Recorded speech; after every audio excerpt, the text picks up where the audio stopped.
The first book of Moses, called Genesis. In the beginning God created the heavens and the earth. The earth was without form and void, and darkness was on the face of the deep. And the Spirit of God was hovering over the face of the waters. Then God said, "Let there be light," and there was light. And God saw the light that it was good, and God divided the light from the darkness. God called the light day, and the darkness he called night. So the evening and the morning were the first day. Then God said, "Let there be a firmament in the midst of the waters, and let it divide the waters from the waters."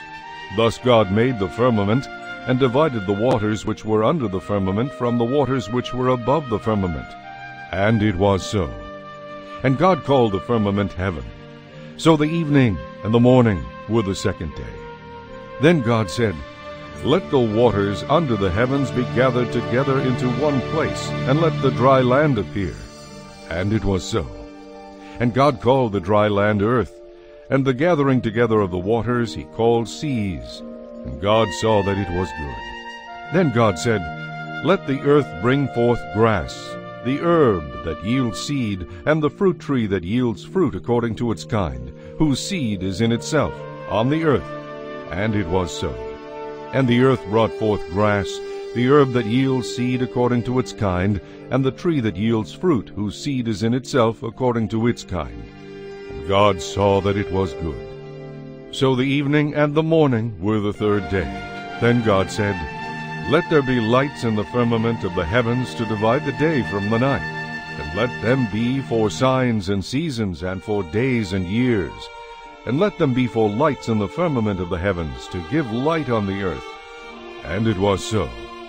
Then God made two great lights, the greater light to rule the day, and the lesser light to rule the night. He made the stars also. God set them in the firmament of the heavens to give light on the earth, and to rule over the day and over the night, and to divide the light from the darkness. And God saw that it was good. So the evening and the morning were the fourth day. Then God said, "Let the waters abound with an abundance of living creatures, and let birds fly above the earth across the face of the firmament of the heavens." So God created great sea creatures, and every living thing that moves, with which the waters abounded according to their kind, and every winged bird according to its kind.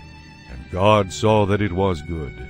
And God blessed them, saying, "Be fruitful and multiply, and fill the waters in the seas, and let birds multiply on the earth." So the evening and the morning were the fifth day. Then God said, "Let the earth bring forth the living creature according to its kind, cattle and creeping thing, and beast of the earth, each according to its kind." And it was so. And God made the beast of the earth according to its kind, cattle according to its kind, and everything that creeps on the earth according to its kind. And God saw that it was good. Then God said, "Let us make man in our image, according to our likeness. Let them have dominion over the fish of the sea, over the birds of the air, and over the cattle, over all the earth, and over every creeping thing that creeps on the earth." So God created man in his own image. In the image of God he created him. Male and female he created them. Then God blessed them, and God said to them, "Be fruitful and multiply, fill the earth and subdue it. Have dominion over the fish of the sea, over the birds of the air, and over every living thing that moves on the earth." And God said, "See, I have given you every herb that yields seed, which is on the face of all the earth, and every tree whose fruit yields seed. To you it shall be for food. Also to every beast of the earth, to every bird of the air, and to everything that creeps on the earth, in which there is life, I have given every green herb for food." And it was so. Then God saw everything that he had made, and indeed it was very good. So the evening and the morning were the sixth day. Chapter 2. Thus the heavens and the earth and all the host of them were finished. On the seventh day God ended his work which he had done, and he rested on the seventh day from all his work which he had done. Then God blessed the seventh day and sanctified it, because in it he rested from all his work which God had created and made. This is the history of the heavens and the earth when they were created, in the day that the Lord made the earth and the heavens, before any plant of the field was in the earth, and before any herb of the field had grown. For the Lord God had not caused it to rain on the earth, and there was no man to till the ground. But a mist went up from the earth and watered the whole face of the ground. And the Lord God formed man of the dust of the ground, and breathed into his nostrils the breath of life. Man became a living being. The Lord God planted a garden eastward in Eden, and there he put the man whom he had formed. And out of the ground the Lord God made every tree grow that is pleasant to the sight and good for food. The tree of life was also in the midst of the garden, and the tree of the knowledge of good and evil. Now a river went out of Eden to water the garden, and from there it parted and became 4 river heads. The name of the first is Pishon. It is the one which skirts the whole land of Havilah, where there is gold. And the gold of that land is good. Bdellium and onyx stone are there. The name of the second river is Gihon. It is the one which goes around the whole land of Cush. The name of the third river is Hiddekel. It is the one which goes toward the east of Assyria. The fourth is the Euphrates. Then the Lord God took the man and put him in the Garden of Eden to tend and keep it. And the Lord God commanded the man, saying, Of every tree of the garden you may freely eat, but of the tree of the knowledge of good and evil you shall not eat, for in the day that you eat of it you shall surely die. And the Lord God said, It is not good that man should be alone. I will make a helper comparable to him. Out of the ground the Lord God formed every beast of the field, and every bird of the air, and brought them to Adam to see what he would call them. And whatever Adam called each living creature, that was its name. So Adam gave names to all cattle, to the birds of the air, and to every beast of the field. But for Adam there was not found a helper comparable to him. And the Lord God caused a deep sleep to fall on Adam, and he slept. And he took one of his ribs, and closed up the flesh in its place. Then the rib which the Lord God had taken from man he made into a woman, and he brought her to the man. And Adam said, This is now bone of my bones, and flesh of my flesh. She shall be called woman, because she was taken out of man. Therefore a man shall leave his father and mother, and be joined to his wife, and they shall become one flesh. And they were both naked, the man and his wife, and were not ashamed. Chapter 3. Now the serpent was more cunning than any beast of the field which the Lord God had made. And he said to the woman, Has God indeed said, You shall not eat of every tree in the garden? And the woman said to the serpent, We may eat the fruit of the trees of the garden, but of the fruit of the tree which is in the midst of the garden, God has said, You shall not eat it, nor shall you touch it, lest you die. Then the serpent said to the woman, You will surely not die. For God knows that in the day you eat of it your eyes will be opened, and you will be like God, knowing good and evil. So when the woman saw that the tree was good for food, that it was pleasant to the eyes, and a tree desirable to make one wise, she took of its fruit and ate. She also gave to her husband with her, and he ate. Then the eyes of both of them were opened, and they knew that they were naked, and they sewed fig leaves together and made themselves coverings. And they heard the sound of the Lord walking in the garden in the cool of the day. And Adam and his wife hid themselves from the presence of the Lord God among the trees of the garden. Then the Lord God called to Adam and said to him, Where are you? So he said, I heard your voice in the garden, and I was afraid because I was naked, and I hid myself. And he said, Who told you that you were naked? Have you eaten from the tree of which I commanded you that you should not eat? Then the man said, The woman whom you gave to be with me, she gave me of the tree, and I ate. And the Lord God said to the woman, What is this you have done? The woman said, The serpent deceived me, and I ate. So the Lord God said to the serpent, Because you have done this, you are cursed more than all cattle, and more than every beast of the field. On your belly you shall go, and you shall eat dust all the days of your life. And I will put enmity between you and the woman, and between your seed and her seed. He shall bruise your head, and you shall bruise his heel. To the woman he said, I will greatly multiply your sorrow and your conception. In pain you shall bring forth children. Your desire shall be for your husband, and he shall rule over you. Then to Adam he said, Because you have heeded the voice of your wife, and have eaten from the tree of which I commanded you, saying, You shall not eat of it. Cursed is the ground for your sake. In toil you shall eat of it all the days of your life. But thorns and thistles it shall bring forth for you, and you shall eat the herb of the field. In the sweat of your face you shall eat bread, till you return to the ground. For out of it you were taken, for dust you are, and to dust you shall return. And Adam called his wife's name Eve, because she was the mother of all living. Also for Adam and his wife the Lord God made tunics of skin, and clothed them. Then the Lord God said, Behold, the man has become like one of us, to know good and evil. And now, lest he put out his hand, and take also of the tree of life, and eat and live forever. Therefore the Lord God sent him out of the Garden of Eden, to till the ground from which he was taken. So he drove out the man, and he placed cherubim at the east of the Garden of Eden, and a flaming sword which turned every way to guard the way to the tree of life. Chapter 4.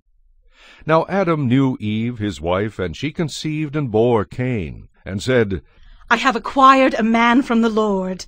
Then she bore again, this time his brother Abel. Now Abel was a keeper of sheep, but Cain was a tiller of the ground. And in the process of time it came to pass that Cain brought an offering of the fruit of the ground to the Lord. Abel also brought of the firstborn of his flock, and of their fat. And the Lord respected Abel and his offering, but he did not respect Cain and his offering. And Cain was very angry, and his countenance fell. So the Lord said to Cain, Why are you angry, and why has your countenance fallen? If you do well, will you not be accepted? And if you do not do well, sin lies at the door, and its desire is for you, but you should rule over it. Now Cain talked with Abel his brother, and it came to pass when they were in the field that Cain rose up against Abel his brother, and killed him. Then the Lord said to Cain, Where is Abel your brother?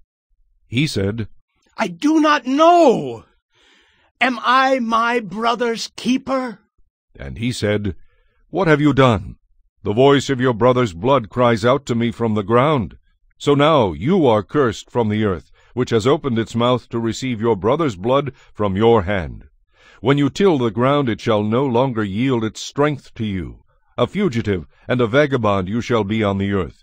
And Cain said to the Lord, My punishment is greater than I can bear.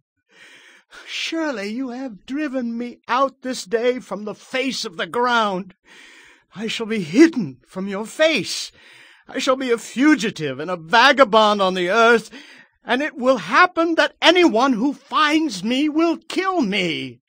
And the Lord said to him, Therefore whoever kills Cain, vengeance shall be taken on him sevenfold. And the Lord set a mark on Cain, lest anyone finding him should kill him. Then Cain went out from the presence of the Lord, and dwelt in the land of Nod on the east of Eden. And Cain knew his wife, and she conceived and bore Enoch. And he built a city, and called the name of the city after the name of his son Enoch. To Enoch was born Ired, and Ired begot Mehujael, and Mehujael begot Methushael, and Methushael begot Lamech. Then Lamech took for himself 2 wives. The name of one was Adah, and the name of the second was Zillah. And Adah bore Jabal. He was the father of those who dwell in the tents and have livestock. His brother's name was Jubal. He was the father of all those who play the harp and flute. And as for Zillah, she also bore Tubal-Cain, an instructor of every craftsman in bronze and iron. And the sister of Tubal-Cain was Naamah. Then Lamech said to his wives, Adah and Zillah, hear my voice. Wives of Lamech, listen to my speech. For I have killed a man for wounding me, even a young man for hurting me. If Cain shall be avenged sevenfold, then Lamech 77-fold. And Adam knew his wife again, and she bore a son, and named him Seth. For God has appointed another seed for me instead of Abel, whom Cain killed. And as for Seth, to him also a son was born, and he named him Enosh. Then men began to call on the name of the Lord. Chapter 5. This is the book of the genealogy of Adam. In the day that God created man, he made him in the likeness of God. He created them male and female, and blessed them and called them mankind in the day they were created. And Adam lived 130 years, and begot a son in his own likeness, after his image, and named him Seth. After he begot Seth, the days of Adam were 800 years, and he had sons and daughters. So all the days that Adam lived were 930 years, and he died. Seth lived 105 years, and begot Enosh. After he begot Enosh, Seth lived 807 years, and had sons and daughters. So all the days of Seth were 912 years, and he died. Enosh lived 90 years, and begot Cainan. After he begot Cainan, Enosh lived 815 years, and had sons and daughters. So all the days of Enosh were 905 years, and he died. Cainan lived 70 years, and begot Mahalalel. After he begot Mahalalel, Cainan lived 840 years, and had sons and daughters. So all the days of Cainan were 910 years, and he died. Mahalalel lived 65 years, and begot Jared. After he begot Jared, Mahalalel lived 830 years, and had sons and daughters. So all the days of Mahalalel were 895 years, and he died.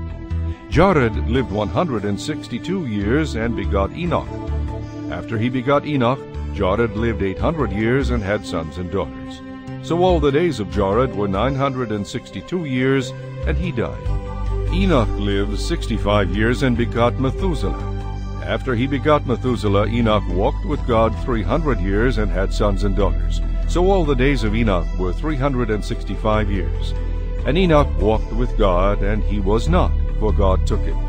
Methuselah lived 187 years, and begot Lamech. After he begot Lamech, Methuselah lived 782 years, and had sons and daughters. So all the days of Methuselah were 969 years, and he died. Lamech lived 182 years, and had a son, and he called his name Noah, saying, This one will comfort us concerning our work and the toil of our hands, because of the ground which the Lord has cursed. After he begot Noah, Lamech lived 595 years, and had sons and daughters. So all the days of Lamech were 777 years, and he died. And Noah was 500 years old, and Noah begot Shem, Ham, and Japheth. Chapter 6.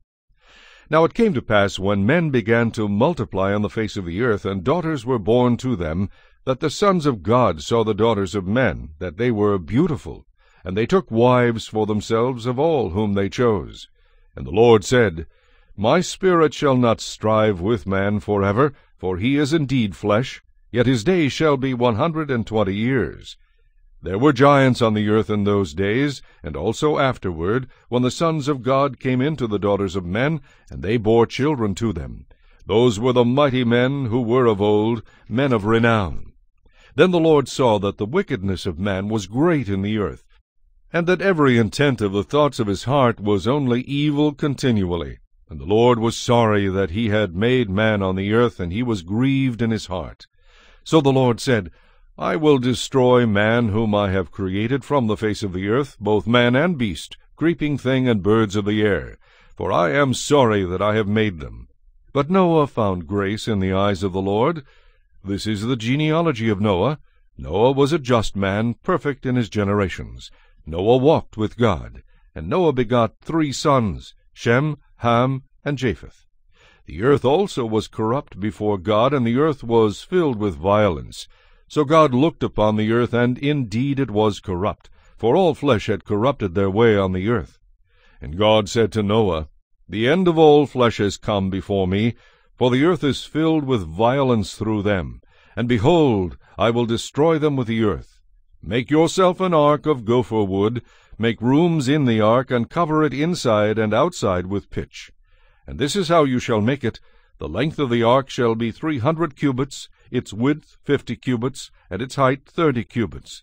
You shall make a window for the ark, and you shall finish it to a cubit from above, and set the door of the ark in its side. You shall make it with lower, second, and third decks.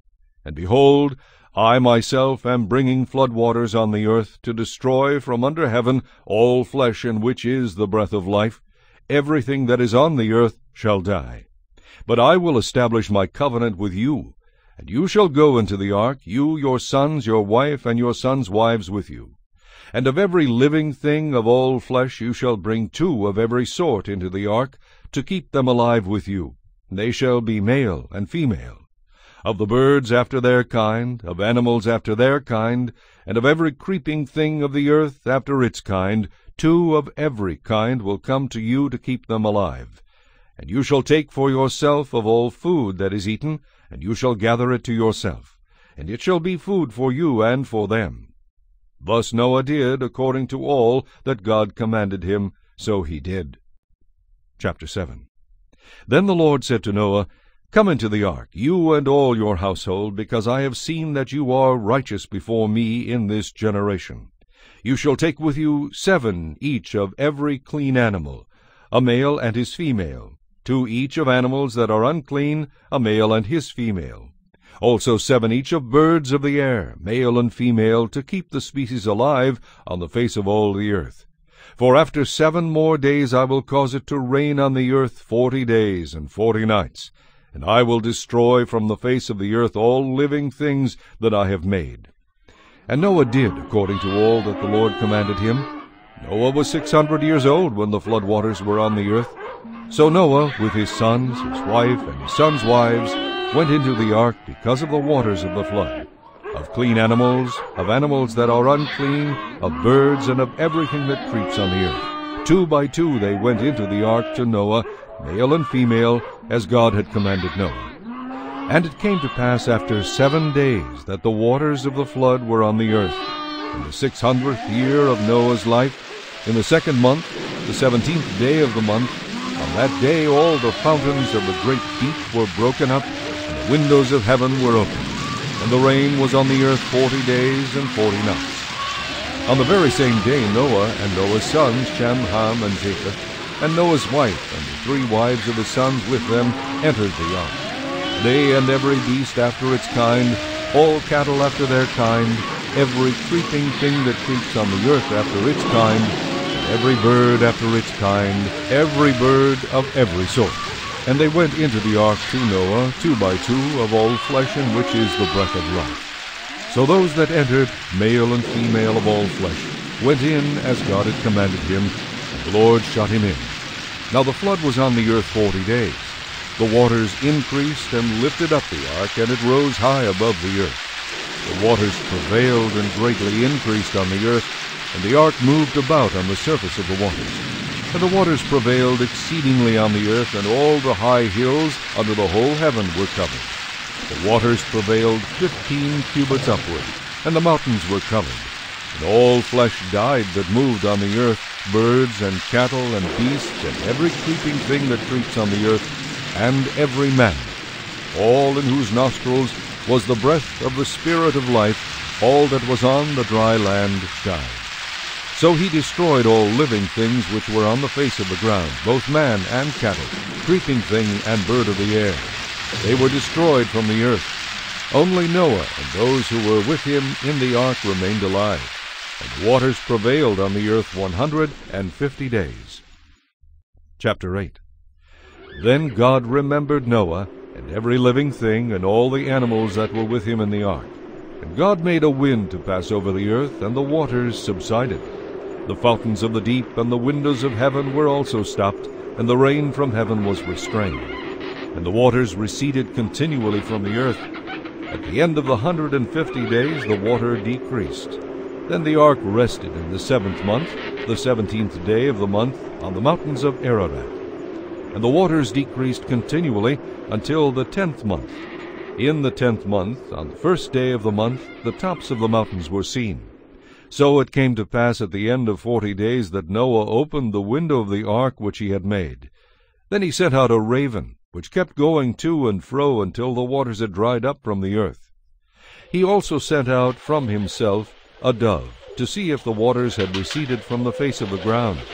But the dove found no resting place for the sole of her foot, and she returned into the ark to him, for the waters were on the face of the whole earth. So he put out his hand and took her, and drew her into the ark to himself. And he waited yet another 7 days, and again he sent the dove out from the ark. Then the dove came to him in the evening, and behold, a freshly plucked olive leaf was in her mouth. And Noah knew that the waters had receded from the earth. So he waited yet another 7 days, and sent out the dove, which did not return again to him any more. And it came to pass in the 601st year, in the 1st month, the 1st day of the month, that the waters were dried up from the earth. And Noah removed the covering of the ark, and looked, and indeed the surface of the ground was dry. And in the 2nd month, on the 27th day of the month, the earth was dried. Then God spoke to Noah, saying, Go out of the ark, you and your wife, and your sons and your sons' wives with you. Bring out with you every living thing of all flesh that is with you, birds and cattle, and every creeping thing that creeps on the earth, so that they may abound on the earth, and be fruitful, and multiply on the earth. So Noah went out, and his sons and his wife, and his sons' wives with him. Every animal, every creeping thing, every bird, and whatever creeps on the earth, according to their families, went out of the ark.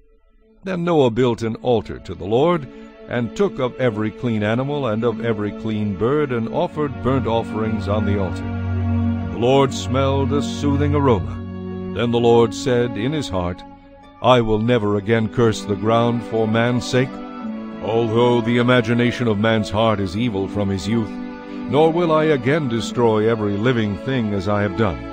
While the earth remains, seed time and harvest, cold and heat, winter and summer, and day and night shall not cease. Chapter 9. So God blessed Noah and his sons, and said to them, Be fruitful and multiply, and fill the earth. And the fear of you and the dread of you shall be on every beast of the earth, on every bird of the air, and on all that move on the earth, and on all the fish of the sea. They are given into your hand. Every moving thing that lives shall be food for you. I have given you all things, even as the green herbs. But you shall not eat flesh with its life, that is, its blood. Surely for your lifeblood I will demand a reckoning. From the hand of every beast I will require it, and from the hand of man. From the hand of every man's brother I will require the life of man. Whoever sheds man's blood, by man his blood shall be shed. For in the image of God he made man. And as for you, be fruitful and multiply, bring forth abundantly in the earth, and multiply in it. Then God spoke to Noah and to his sons with him, saying, And as for me, behold, I establish my covenant with you, and with your descendants after you, and with every living creature that is with you, the birds, the cattle, and every beast of the earth with you, of all that go out of the ark, every beast of the earth. Thus I establish my covenant with you. Never again shall all flesh be cut off by the waters of the flood.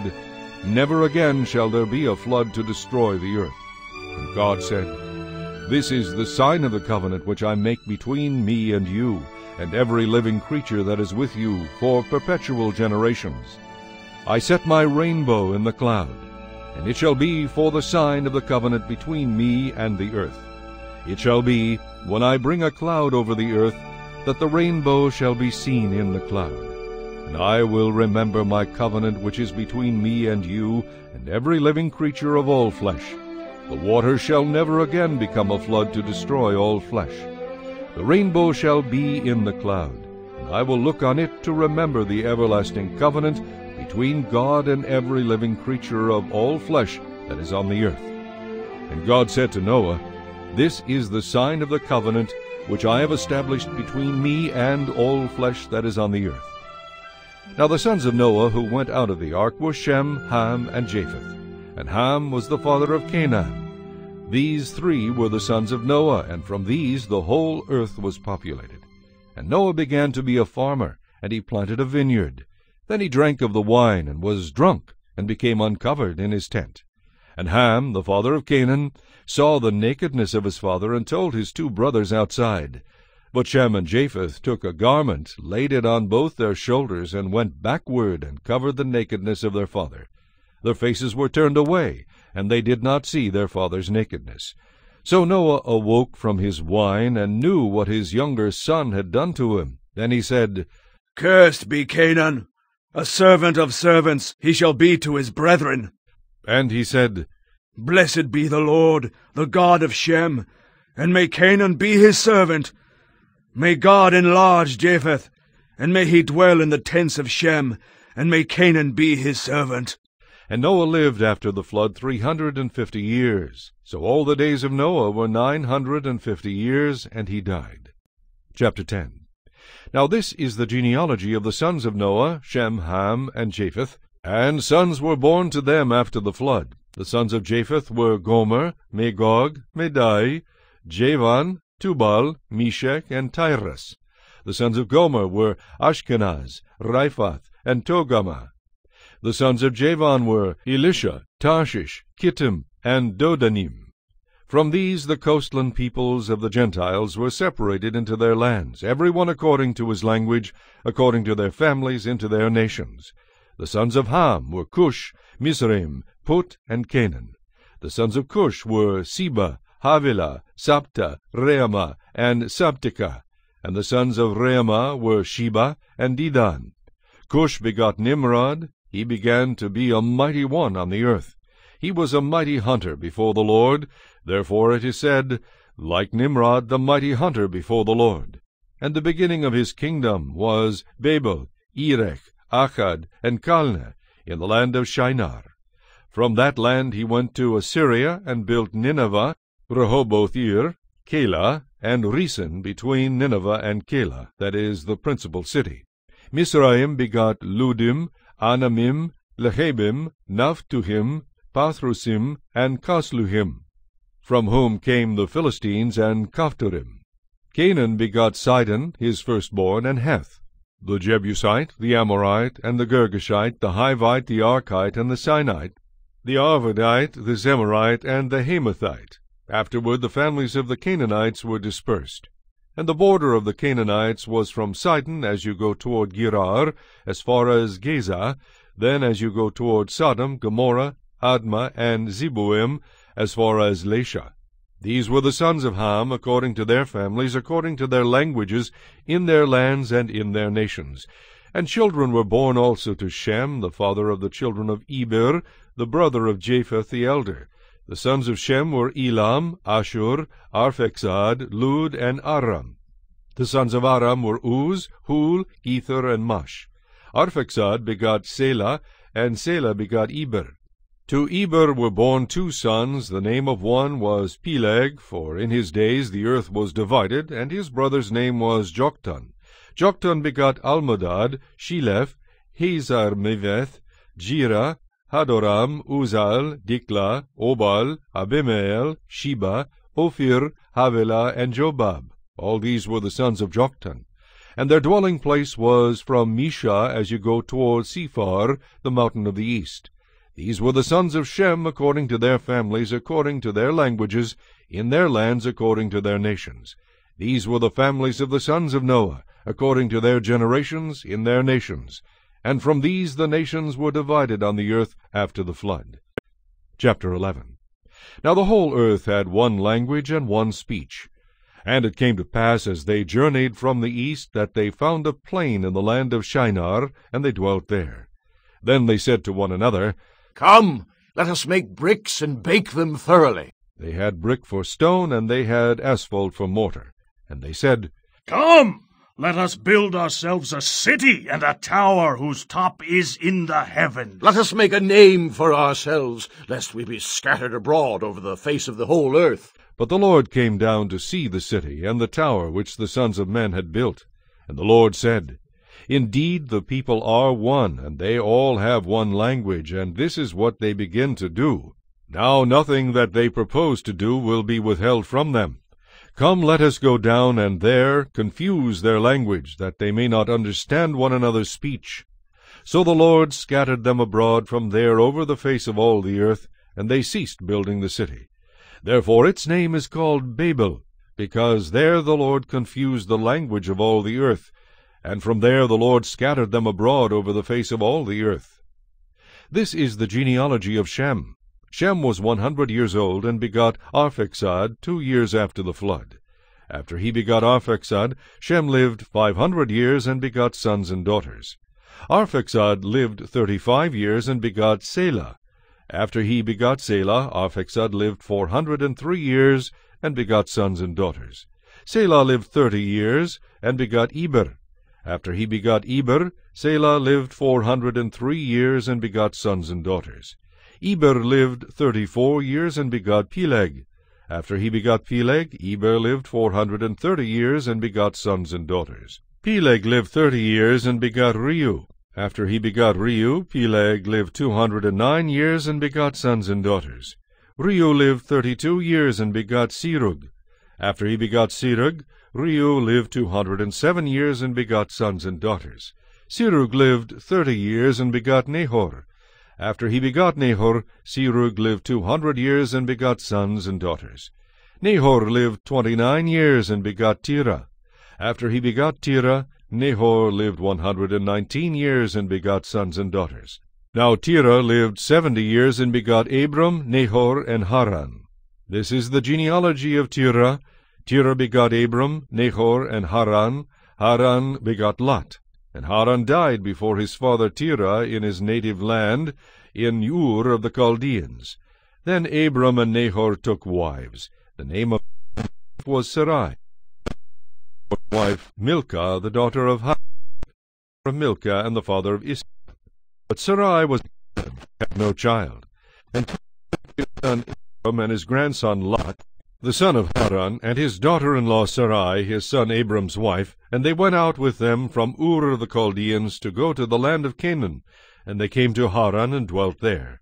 So the days of Terah were 205 years, and Terah died in Haran. Chapter 12. Now the Lord had said to Abram, Get out of your country, from your family, and from your father's house, to a land that I will show you. I will make you a great nation. I will bless you and make your name great, and you shall be a blessing. I will bless those who bless you, and I will curse him who curses you. And in you all the families of the earth shall be blessed. So Abram departed as the Lord had spoken to him, and Lot went with him. And Abram was 75 years old when he departed from Haran. Then Abram took Sarai his wife, and Lot his brother's son, and all their possessions that they had gathered, and the people whom they had acquired in Haran, and they departed to go to the land of Canaan. So they came to the land of Canaan. Abram passed through the land to the place of Shechem, as far as the terebinth tree of Moreh, and the Canaanites were then in the land. Then the Lord appeared to Abram and said, To your descendants I will give this land. And there he built an altar to the Lord who had appeared to him. And he moved from there to the mountain east of Bethel, and he pitched his tent with Bethel on the west and Ai on the east. There he built an altar to the Lord, and called on the name of the Lord. So Abram journeyed, going on still toward the south. Now there was a famine in the land, and Abram went down to Egypt to dwell there, for the famine was severe in the land. And it came to pass, when he was close to entering Egypt, that he said to Sarai his wife, Indeed, I know that you are a woman of beautiful countenance. Therefore it will happen, when the Egyptians see you, that they will say, This is his wife, and they will kill me, but they will let you live. Please say you are my sister, that it may be well with me for your sake, and that I may live because of you. So it was, when Abram came into Egypt, that the Egyptians saw the woman, that she was very beautiful. The princes of Pharaoh also saw her, and commended her to Pharaoh. And the woman was taken to Pharaoh's house. He treated Abram well for her sake. He had sheep, oxen, male donkeys, male and female servants, female donkeys, and camels.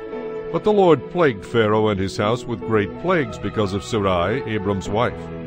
And Pharaoh called Abram and said, What is this you have done to me? Why did you not tell me that she was your wife? Why did you say, She is my sister? I might have taken her as my wife. Now, therefore, here is your wife. Take her and go your way. So Pharaoh commanded his men concerning him, and they sent him away with his wife and all that he had. Chapter 13. Then Abram went up from Egypt, he and his wife and all that he had, and Lot with him, to the south. Abram was very rich in livestock, in silver, and in gold. And he went on his journey from the south as far as Bethel, to the place where his tent had been at the beginning, between Bethel and Ai, to the place of the altar which he had made there at first. And there Abram called on the name of the Lord. Lot also, who went with Abram, had flocks and herds and tents. Now the land was not able to support them, that they might dwell together, for their possessions were so great that they could not dwell together. And there was strife between the herdsmen of Abram's livestock and the herdsmen of Lot's livestock. The Canaanites and the Perizzites then dwelt in the land. So Abram said to Lot, Please let there be no strife between you and me, and between my herdsmen and your herdsmen, for we are brethren. Is not the whole land before you? Please separate from me. If you take the left, then I will go to the right. Or if you go to the right, then I will go to the left. And Lot lifted his eyes and saw all the plain of Jordan, that it was well watered everywhere, before the Lord destroyed Sodom and Gomorrah, like the garden of the Lord, like the land of Egypt as you go toward Zoar. Then Lot chose for himself all the plain of Jordan, and Lot journeyed east, and they separated from each other. Abram dwelt in the land of Canaan, and Lot dwelt in the cities of the plain, and pitched his tent even as far as Sodom. But the men of Sodom were exceedingly wicked and sinful against the Lord. And the Lord said to Abram, after Lot had separated from him, Lift your eyes now, and look from the place where you are, northward, southward, eastward, and westward. For all the land which you see, I give to you and your descendants forever. And I will make your descendants as the dust of the earth, so that if a man could number the dust of the earth, then your descendants also could be numbered. Arise, walk in the land through its length and its width, for I give it to you. Then Abram moved his tent and went and dwelt by the terebinth tree of Mamre, which are in Hebron, and built an altar there to the Lord. Chapter 14. And it came to pass in the days of Amraphel king of Shinar, Arioch king of Elasar, and Chedorlaomer king of Elam, and Tidal king of nations, that they made war with Bera king of Sodom, Birsha king of Gomorrah, Shinab king of Admah, Shemeber king of Zeboim, and the king of Bela, that is Zoar. All these joined together in the valley of Siddim, that is the Salt Sea. 12 years they served Chedorlaomer, and in the 13th year they rebelled. In the 14th year Chedorlaomer and the kings that were with him came and attacked the Rephaim in Ashtaroth Karnaim, the Zuzim in Ham, the Emim in Sheva Kiriathaim, and the Horites in their mountain of Seir, as far as El Paran, which is by the wilderness. Then they turned back and came to En-Mishpat, that is Kadesh, and attacked all the country of the Amalekites, and also the Amorites, who dwelt in Hazazon Tamar.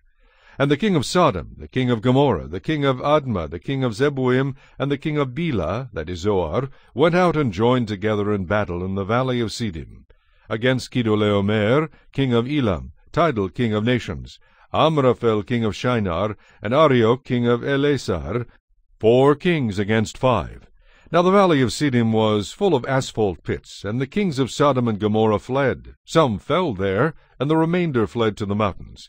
Then they took all the goods of Sodom and Gomorrah, and all their provisions, and went their way. They also took Lot, Abram's brother's son, who dwelt in Sodom, and his goods, and departed. Then one who had escaped came and told Abram the Hebrew, for he dwelt by the terebinth trees of Mamre the Amorite, brother of Eshcol, and brother of Aner, and they were allies with Abram. Now when Abram heard that his brother was taken captive, he armed his 318 trained servants who were born in his own house, and went in pursuit as far as Dan. He divided his forces against them by night, and he and his servants attacked them and pursued them as far as Hobah, which is north of Damascus. So he brought back all the goods, and also brought back his brother Lot and his goods, as well as the women and the people. And the king of Sodom went out to meet him at the valley of Sheva, that is the king's valley, after his return from the defeat of Chedorlaomer, and the kings who were with him. Then Melchizedek king of Salem brought out bread and wine. He was the priest of God Most High. And he blessed him and said, Blessed be Abram of God Most High, possessor of heaven and earth, and blessed be God Most High, who has delivered your enemies into your hand. And he gave him a tithe of all. Now the king of Sodom said to Abram, Give me the persons, and take the goods for yourself. But Abram said to the king of Sodom, I have raised my hand to the Lord God Most High, the possessor of heaven and earth, that I will not take anything that is yours, lest you should say, I have made Abram rich. Except only what the young men have eaten, and the portion of the men who went with me, Aner, Eshcol, and Mamre, let them take their portion. Chapter 15. After these things the word of the Lord came to Abram in a vision, saying, Do not be afraid, Abram. I am your shield, your exceedingly great reward. But Abram said, Lord God, what will you give me, seeing I go childless, and the heir of my house is Eliezer of Damascus? Then Abram said, Look, you have given me no offspring. Indeed, one born in my house is my heir. And behold, the word of the Lord came to him, saying, This one shall not be your heir, but one who will come from your own body shall be your heir. Then he brought him outside and said, Look now toward heaven, and count the stars, if you are able to number them. He said to him, So shall your descendants be. And he believed in the Lord, and he counted it to him for righteousness. Then he said to him, I am the Lord who brought you out of Ur of the Chaldeans to give you this land to inherit it. And he said, Lord God, how shall I know that I will inherit it? So he said to him, Bring me a 3-year-old heifer, a 3-year-old female goat, a 3-year-old ram, a turtle dove, and a young pigeon. Then he brought all these to him, and cut them in two down the middle, and placed each piece opposite the other. But he did not cut the birds in two. And when the vultures came down on the carcasses, Abram drove them away. Now when the sun was going down, a deep sleep fell upon Abram, and behold, horror and great darkness fell upon him. Then he said to Abram, Know certainly that your descendants will be strangers in a land that is not theirs, and will serve them, and they will afflict them 400 years. And also the nation whom they serve I will judge. Afterward they shall come out with great possessions. Now as for you, you shall go to your fathers in peace. You shall be buried at a good old age. But in the 4th generation they shall return here, for the iniquity of the Amorites is not yet complete. And it came to pass, when the sun went down and it was dark, that behold, there appeared a smoking oven and a burning torch that passed between those pieces. On the same day the Lord made a covenant with Abram, saying, To your descendants I have given this land, from the river of Egypt to the great river, the river Euphrates, the Kenites, the Kenizzites, and the Kadmonites, the Hittites, the Perizzites, the Rephaim, the Amorites, the Canaanites, the Girgashites, and the Jebusites.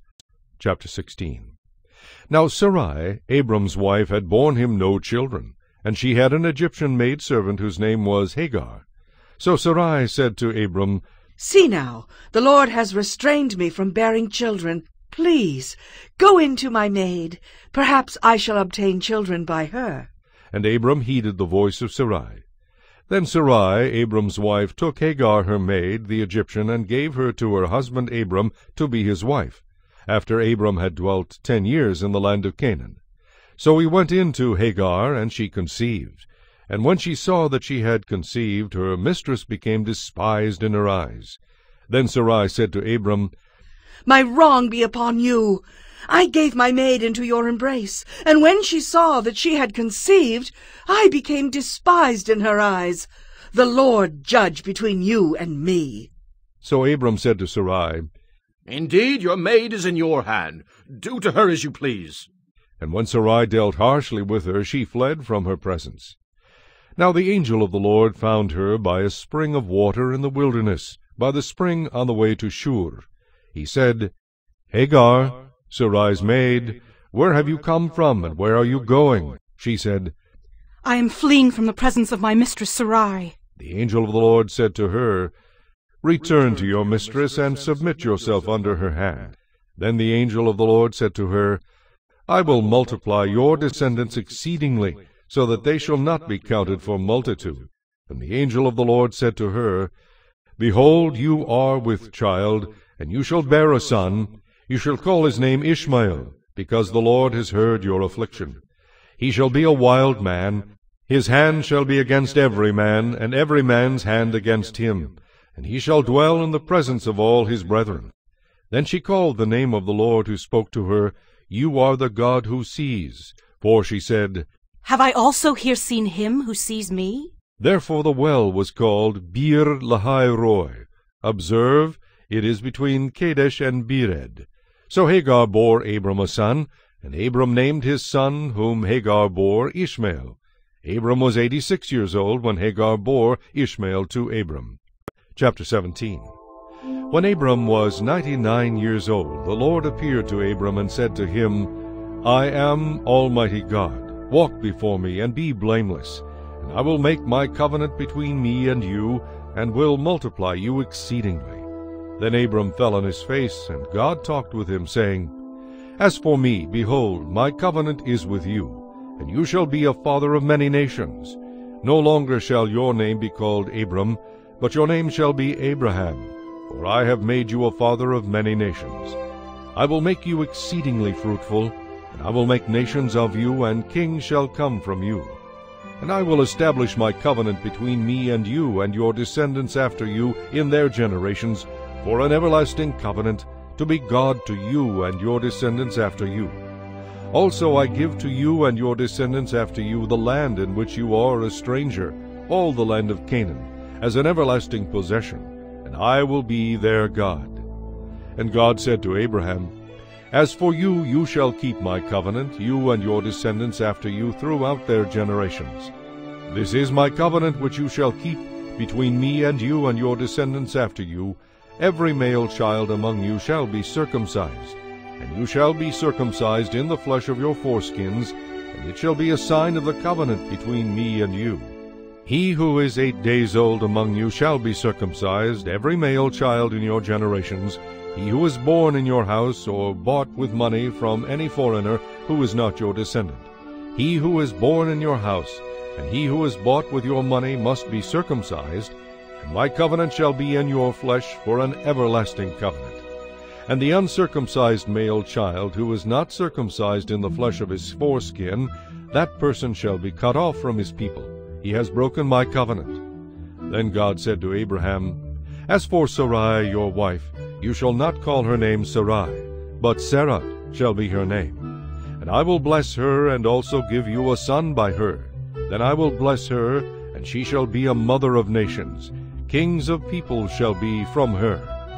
Then Abraham fell on his face and laughed, and said in his heart, Shall a child be born to a man who is 100 years old? And shall Sarah, who is 90 years old, bear a child? And Abraham said to God, Oh, that Ishmael might live before you. Then God said, No, Sarah your wife shall bear you a son, and you shall call his name Isaac. I will establish my covenant with him for an everlasting covenant, and with his descendants after him. And as for Ishmael, I have heard you. Behold, I have blessed him, and will make him fruitful, and will multiply him exceedingly. He shall beget 12 princes, and I will make him a great nation. But my covenant I will establish with Isaac, whom Sarah shall bear to you at this set time next year. Then he finished talking with him, and God went up from Abraham. So Abraham took Ishmael, his son, all who were born in his house, and all who were bought with his money, every male among the men of Abraham's house, and circumcised the flesh of their foreskins that very same day, as God had said to him. Abraham was 99 years old when he was circumcised in the flesh of his foreskin. And Ishmael his son was 13 years old when he was circumcised in the flesh of his foreskin. That very same day Abraham was circumcised, and his son Ishmael, and all the men of his house born in the house or bought with money from a foreigner were circumcised with him. Chapter 18. Then the Lord appeared to him by the terebinth trees of Mamre, as he was sitting in the tent door in the heat of the day. So he lifted his eyes and looked, and behold, 3 men were standing by him. And when he saw them, he ran from the tent door to meet them, and bowed himself to the ground, and said, My Lord, if I have now found favor in your sight, do not pass on by your servant. Please let a little water be brought, and wash your feet, and rest yourselves under the tree. And I will bring a morsel of bread, that you may refresh your hearts. After that you may pass by, inasmuch as you have come to your servant. They said, Do as you have said. So Abraham hurried into the tent to Sarah, and said, Quickly make ready 3 measures of fine meal, knead it, and make cakes. And Abraham ran to the herd, took a tender and good calf, gave it to a young man, and he hastened to prepare it. So he took butter and milk and the calf which he had prepared, and set it before them, and he stood by them under the tree as they ate. Then they said to him, Where is Sarah, your wife? So he said, Here, in the tent. Here in the tent. And he said, I will certainly return to you, according to the time of life. And behold, Sarah, your wife, shall have a son. Sarah was listening in the tent door which was behind him. Now Abraham and Sarah were old, well advanced in age, and Sarah had passed the age of childbearing. Therefore Sarah laughed within herself, saying, After I have grown old, shall I have pleasure, my Lord being old also? And the Lord said to Abraham, Why did Sarah laugh, saying, Shall I surely bear a child, since I am old? Is anything too hard for the Lord? At the appointed time I will return to you according to the time of life, and Sarah shall have a son. But Sarah denied it, saying, I did not laugh. For she was afraid. And he said, No, but you did laugh. Then the men rose from there and looked toward Sodom, and Abraham went with them to send them on the way. And the Lord said, Shall I hide from Abraham what I am doing? Since Abraham shall surely become a great and mighty nation, and all the nations of the earth shall be blessed in him. For I have known him, in order that he may command his children and his household after him, that they keep the way of the Lord, to do righteousness and justice, that the Lord may bring to Abraham what he has spoken to him.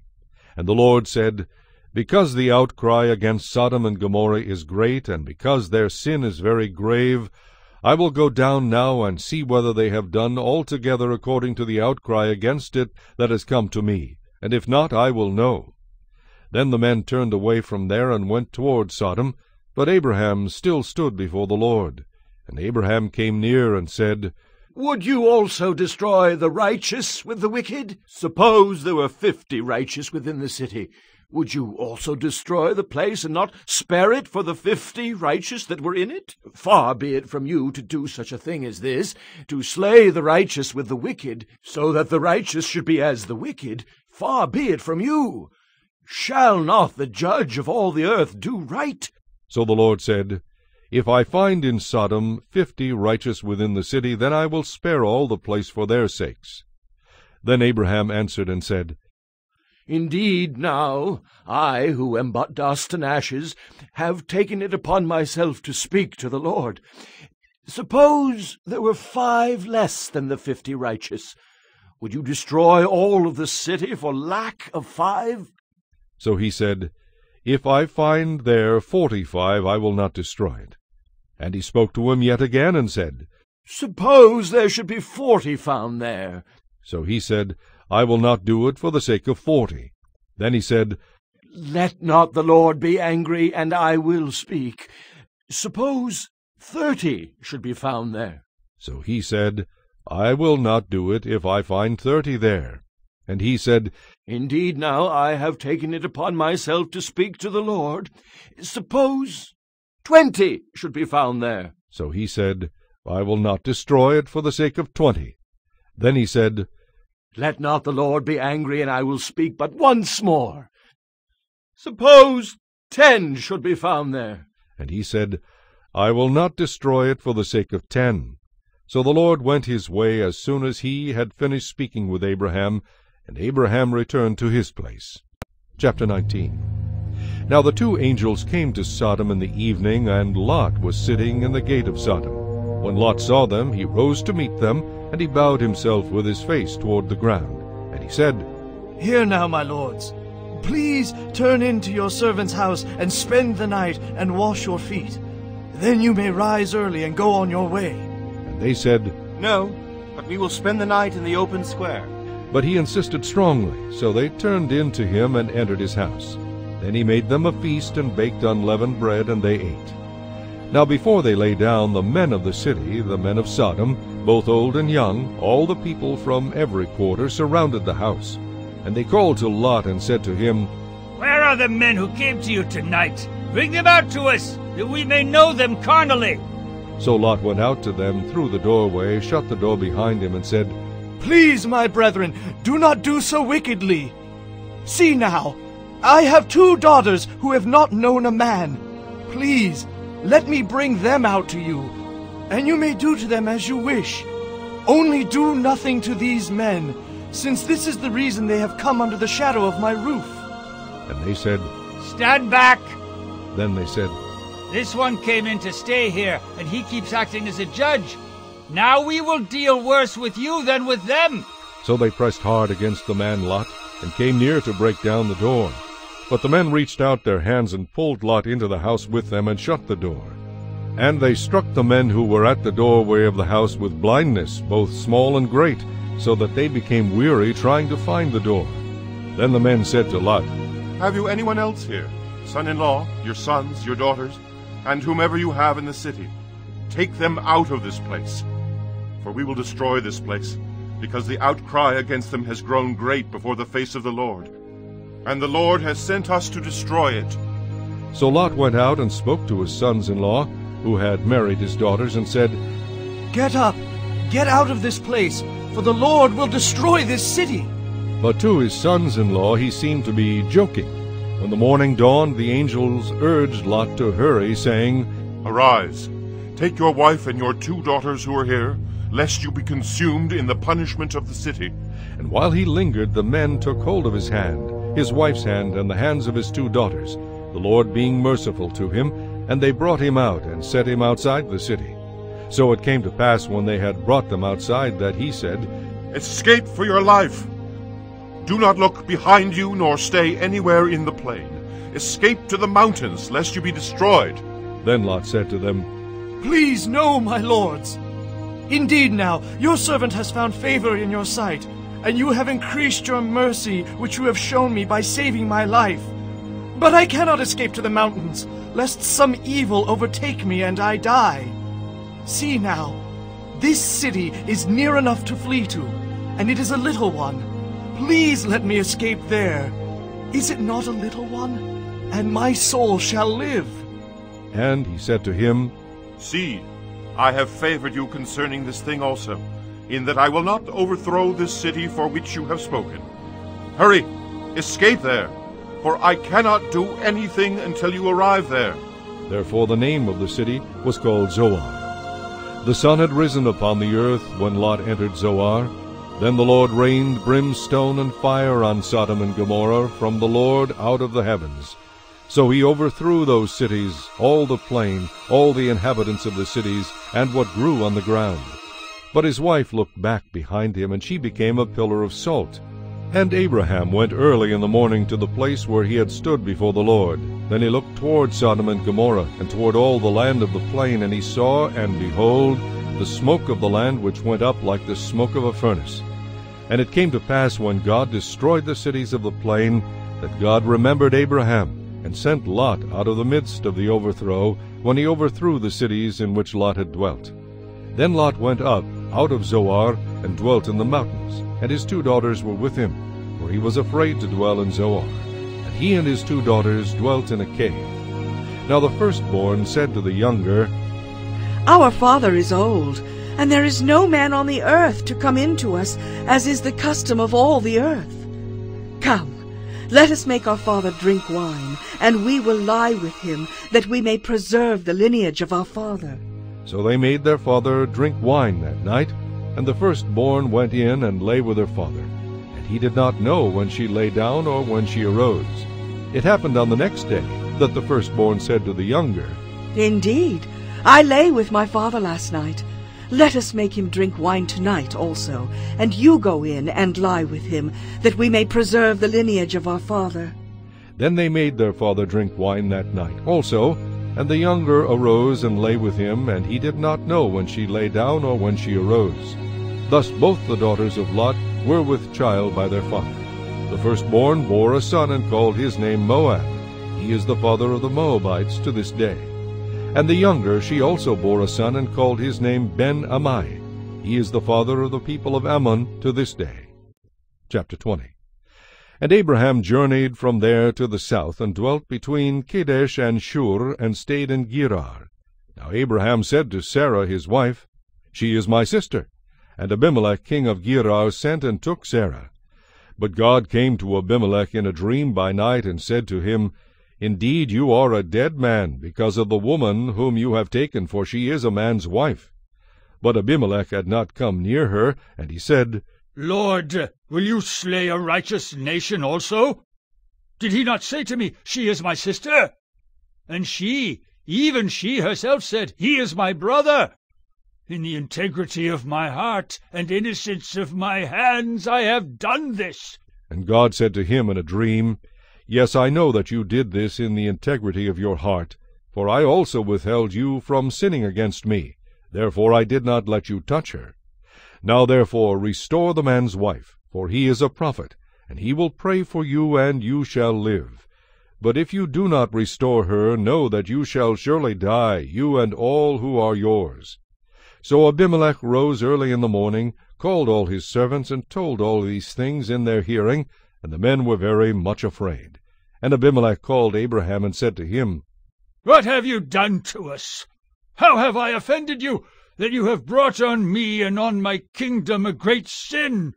You have done deeds to me that ought not to be done. Then Abimelech said to Abraham, What did you have in view, that you have done this thing? And Abraham said, Because I thought, Surely the fear of God is not in this place, and they will kill me on account of my wife. But indeed she is truly my sister. She's the daughter of my father, but not the daughter of my mother, and she became my wife. And it came to pass, when God caused me to wander from my father's house, that I said to her, This is your kindness that you should do for me. In every place, wherever we go, say of me, He is my brother. Then Abimelech took sheep, oxen, and male and female servants, and gave them to Abraham, and he restored Sarah his wife to him. And Abimelech said, See, my land is before you. Dwell where it pleases you. Then to Sarah he said, Behold, I have given your brother 1,000 pieces of silver. Indeed, this vindicates you before all who are with you and before everybody. Thus she was rebuked. So Abraham prayed to God, and God healed Abimelech, his wife, and his female servants. Then they bore children, for the Lord had closed up all the wombs of the house of Abimelech because of Sarah, Abraham's wife. Chapter 21. And the Lord visited Sarah, as he had said, and the Lord did for Sarah as he had spoken. For Sarah conceived and bore Abraham a son in his old age, at the set time of which God had spoken to him. And Abraham called the name of his son who was born to him, whom Sarah bore to him, Isaac. Then Abraham circumcised his son Isaac when he was 8 days old, as God had commanded him. Now Abraham was 100 years old when his son Isaac was born to him. And Sarah said, God has made me laugh, and all who hear will laugh with me. She also said, Who would have said to Abraham that Sarah would nurse children? For I have borne him a son in his old age. So the child grew and was weaned. And Abraham made a great feast on the same day that Isaac was weaned. And Sarah saw the son of Hagar, the Egyptian, whom she had borne to Abraham, scoffing. Therefore she said to Abraham, Cast out this bondswoman and her son, for the son of this bondswoman shall not be heir with my son, namely with Isaac. And the matter was very displeasing in Abraham's sight because of his son. But God said to Abraham, Do not let it be displeasing in your sight because of the lad or because of your bondwoman. Whatever Sarah has said to you, listen to her voice, for in Isaac your seed shall be called. Yet I will also make a nation of the son of the bondwoman, because he is your seed. So Abraham rose early in the morning, and took bread and a skin of water, and putting it on her shoulder, he gave it and the boy to Hagar, and sent her away. Then she departed and wandered in the wilderness of Beersheba. And the water in the skin was used up, and she placed the boy under one of the shrubs. Then she went and sat across from him at a distance of about a bowshot, for she said to herself, Let me not see the death of the boy. So she sat opposite him, and lifted her voice and wept. And God heard the voice of the lad. Then the angel of God called to Hagar out of heaven, and said to her, What ails you, Hagar? Fear not, for God has heard the voice of the lad where he is. Arise, lift up the lad, and hold him with your hand, for I will make him a great nation. Then God opened her eyes, and she saw a well of water. And she went and filled the skin with water, and gave the lad a drink. So God was with the lad, and he grew and dwelt in the wilderness, and became an archer. He dwelt in the wilderness of Paran, and his mother took a wife for him from the land of Egypt.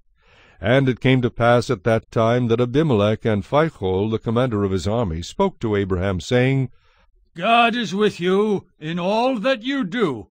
Now therefore swear to me by God that you will not deal falsely with me, with my offspring, or with my posterity, but that according to the kindness that I have done to you, you will do to me, and to the land in which you have dwelt.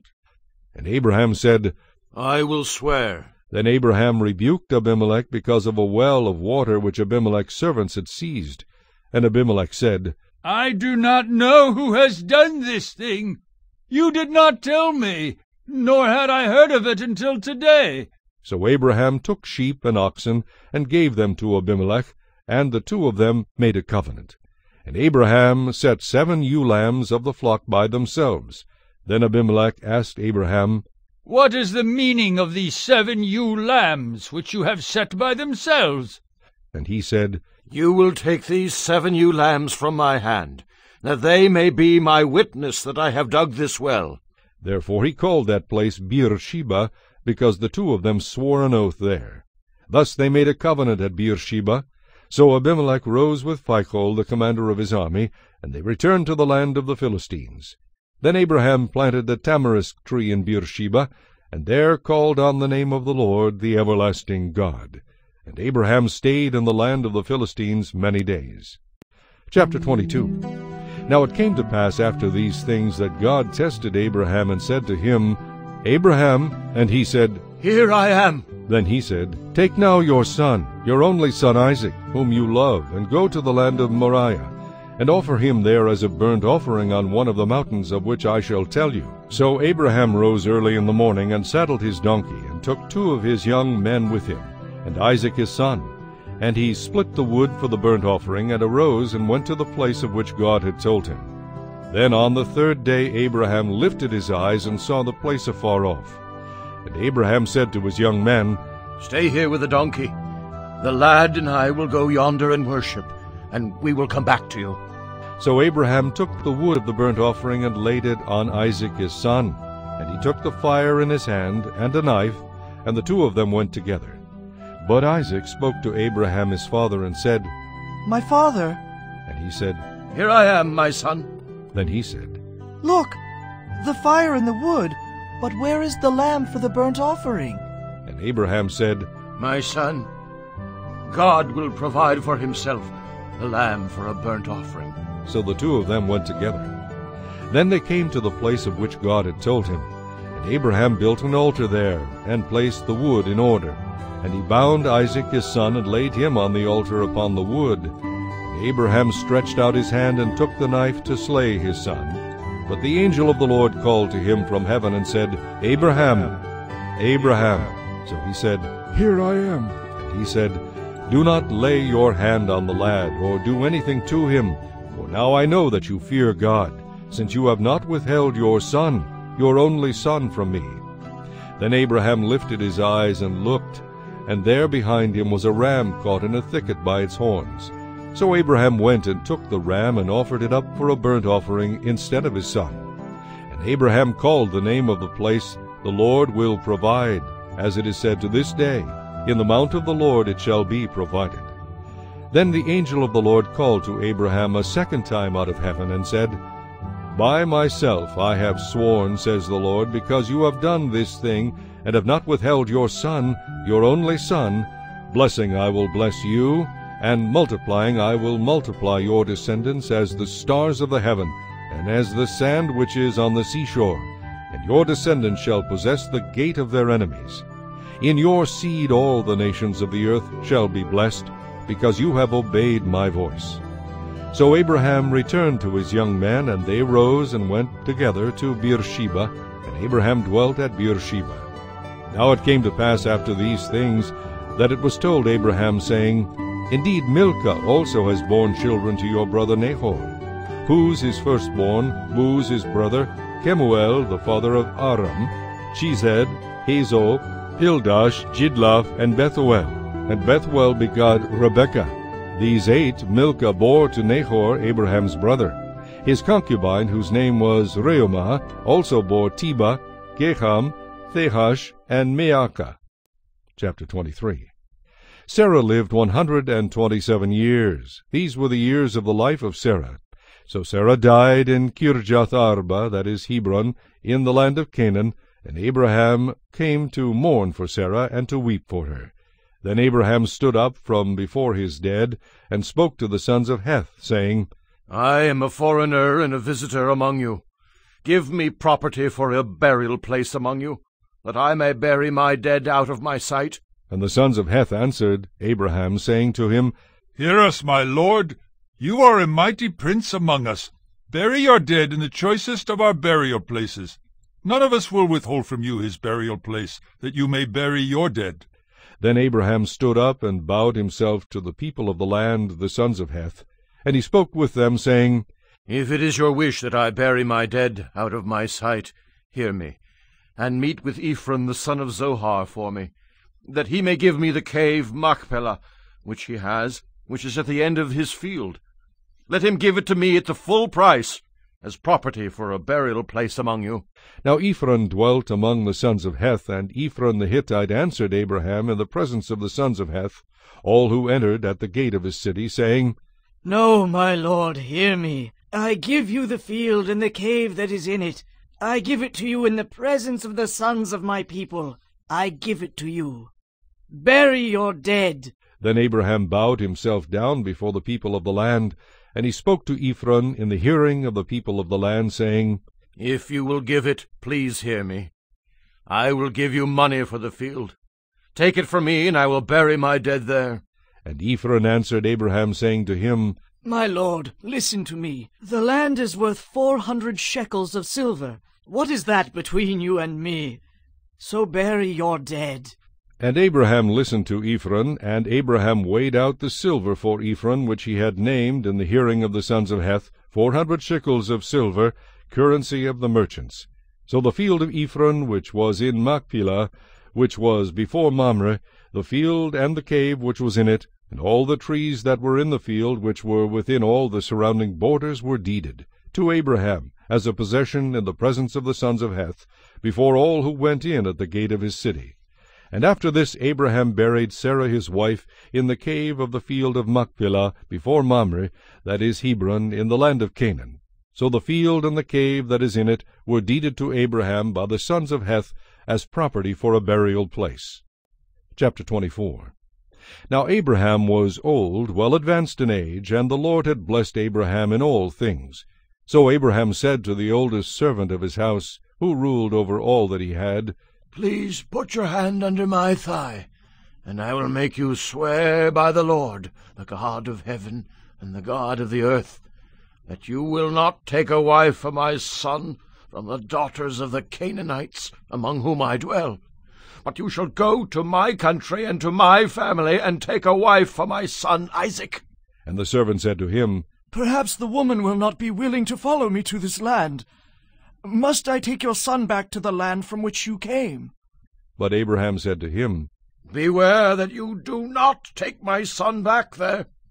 The Lord God of heaven, who took me from my father's house and from the land of my family, and who spoke to me and swore to me, saying, To your descendants I give this land. He will send his angel before you, and you shall take a wife for my son from there. And if the woman is not willing to follow you, then you will be released from this oath. Only do not take my son back there. So the servant put his hand under the thigh of Abraham his master, and swore to him concerning this matter. Then the servant took 10 of his master's camels, and departed, for all his master's goods were in his hand. And he arose and went to Mesopotamia, to the city of Nahor. And he made his camels kneel down outside the city by a well of water at evening time, the time when women go out to draw water. Then he said, O Lord God of my master Abraham, please give me success this day, and show kindness to my master Abraham. Behold, here I stand by the well of water, and the daughters of the men of the city are coming out to draw water. Now let it be that the young woman to whom I say, 'Please let down your pitcher that I may drink,' and she says, 'Drink, and I will also give your camels a drink,' let her be the one you have appointed for your servant Isaac. And by this I will know that you have shown kindness to my master." And it happened, before he had finished speaking, that, behold, Rebekah, who was born to Bethuel, son of Milcah, the wife of Nahor, Abraham's brother, came out with her pitcher on her shoulder. Now the young woman was very beautiful to behold, a virgin, no man had known her. And she went down to the well, filled her pitcher, and came up. And the servant ran to meet her, and said, "Please let me drink a little water from your pitcher." So she said, "Drink, my lord." Then she quickly let her pitcher down to her hand, and gave him a drink. And when she had finished giving him a drink, she said, "I will draw water for your camels also, until they have finished drinking." Then she quickly emptied her pitcher into the trough, ran back to the well to draw water, and drew for all his camels. And the man, wondering at her, remained silent, so as to know whether the Lord had made his journey prosperous or not. So it was, when the camels had finished drinking, that the man took a golden nose ring, weighing 1/2 shekel, and 2 bracelets for her wrists, weighing 10 shekels of gold, and said, "Whose daughter are you? Tell me, please. Is there room in your father's house for us to lodge?" So she said to him, "I am the daughter of Bethuel, Milcah's son, whom she bore to Nahor." Moreover she said to him, "We have both straw and feed enough, and room to lodge." Then the man bowed down his head and worshipped the Lord, and he said, "Blessed be the Lord God of my master Abraham, who has not forsaken his mercy and his truth toward my master. As for me, being on the way, the Lord led me to the house of my master's brethren." So the young woman ran and told her mother's household these things. Now Rebekah had a brother whose name was Laban, and Laban ran out to the man by the well. So it came to pass, when he saw the nose ring and the bracelets on his sister's wrists, and when he heard the words of his sister Rebekah, saying, "Thus the man spoke to me," that he went to the man, and there he stood by the camels at the well. And he said, "Come in, O blessed of the Lord. Why do you stand outside? For I have prepared the house and a place for the camels." Then the man came to the house, and he unloaded the camels, and provided straw and feed for the camels, and water to wash his feet, and the feet of the men who were with him. Food was set before him to eat, but he said, "I will not eat until I have told about my errand." And he said, "Speak on." So he said, "I am Abraham's servant. The Lord has blessed my master greatly, and he has become great, and he has given him flocks and herds, silver and gold, male and female servants, and camels and donkeys. And Sarah, my master's wife, bore a son to my master when she was old, and to him he has given all that he has. Now my master made me swear, saying, 'You shall not take a wife for my son from the daughters of the Canaanites, in whose land I dwell, but you shall go to my father's house and to my family, and take a wife for my son.' And I said to my master, 'Perhaps the woman will not follow me.' But he said to me, 'The Lord, before whom I walk, will send his angel with you, and prosper your way. And you shall take a wife for my son from my family and from my father's house. You will be clear from this oath when you arrive among my family. For if they will not give her to you, then you will be released from my oath.' And this day I came to the well and said, 'O Lord God of my master Abraham, if you will now prosper the way in which I go, behold, I stand by the well of water. And it shall come to pass that when the virgin comes out to draw water, and I say to her, Please give me a little water from your pitcher to drink, and she says to me, Drink, and I will draw for your camels also. Let her be the woman whom the Lord has appointed for my master's son.' But before I had finished speaking in my heart, there was Rebekah, coming out with her pitcher on her shoulder, and she went down to the well and drew water. And I said to her, Please let me drink. And she made haste, and let her pitcher down from her shoulder, and said, Drink, and I will give your camels a drink also. So I drank, and she gave the camels a drink also. Then I asked her and said, Whose daughter are you? And she said, The daughter of Bethuel, Nahor's son, whom Milcah bore to him. So I put the nose ring on her nose, and the bracelets on her wrists. And I bowed my head, and worshipped the Lord, and blessed the Lord God of my master Abraham, who had led me in the way of truth, to take the daughter of my master's brother for his son. Now, if you will deal kindly and truly with my master, tell me, and if not, tell me, that I may turn to the right hand, or to the left. Then Laban and Bethuel answered and said, The thing comes from the Lord. We cannot speak to you, either bad or good. Here is Rebekah before you. Take her and go, and let her be your master's son's wife, as the Lord has spoken. And it came to pass, when Abraham's servant heard their words, that he worshipped the Lord, bowing himself to the earth. Then the servant brought out jewelry of silver, jewelry of gold, and clothing, and gave them to Rebekah.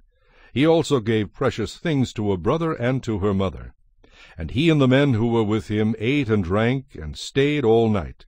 Then he arose in the morning and said, Send me away to my master. But her brother and her mother said, Let the young woman stay with us a few days, at least 10. After that she may go. And he said to them, Do not hinder me. Since the Lord has prospered my way, send me away so that I may go to my master. So they said, We will call the young woman and ask her personally. Then they called Rebekah and said to her, Will you go with this man? And she said, I will go. So they sent away Rebekah their sister and her nurse, and Abraham's servant and his men.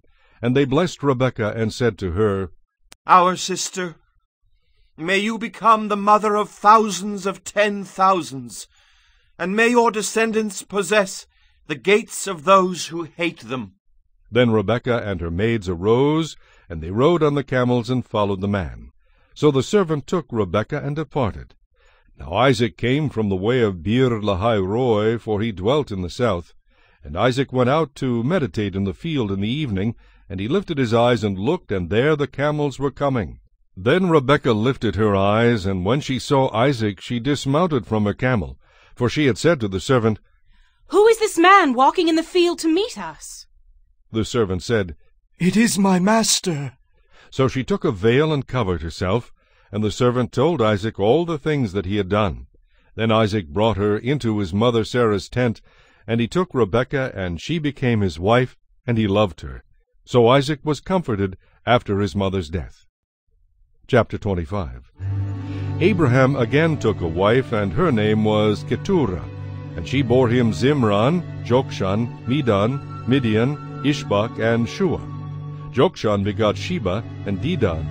And the sons of Dedan were Ashuram, Letushim, and Leumim. And the sons of Midian were Ephah, Epher, Henoch, Abida, and Eldah. All these were the children of Keturah. And Abraham gave all that he had to Isaac. But Abraham gave gifts to the sons of the concubines which Abraham had, and while he was still living he sent them eastward away from Isaac his son to the country of the east. This is the sum of the years of Abraham's life which he lived, 175 years. Then Abraham breathed his last and died in a good old age, an old man and full of years, and was gathered to his people. And his sons Isaac and Ishmael buried him in the cave of Machpelah, which is before Mamre, in the field of Ephron the son of Zohar the Hittite, the field which Abraham purchased from the sons of Heth. There Abraham was buried, and Sarah his wife.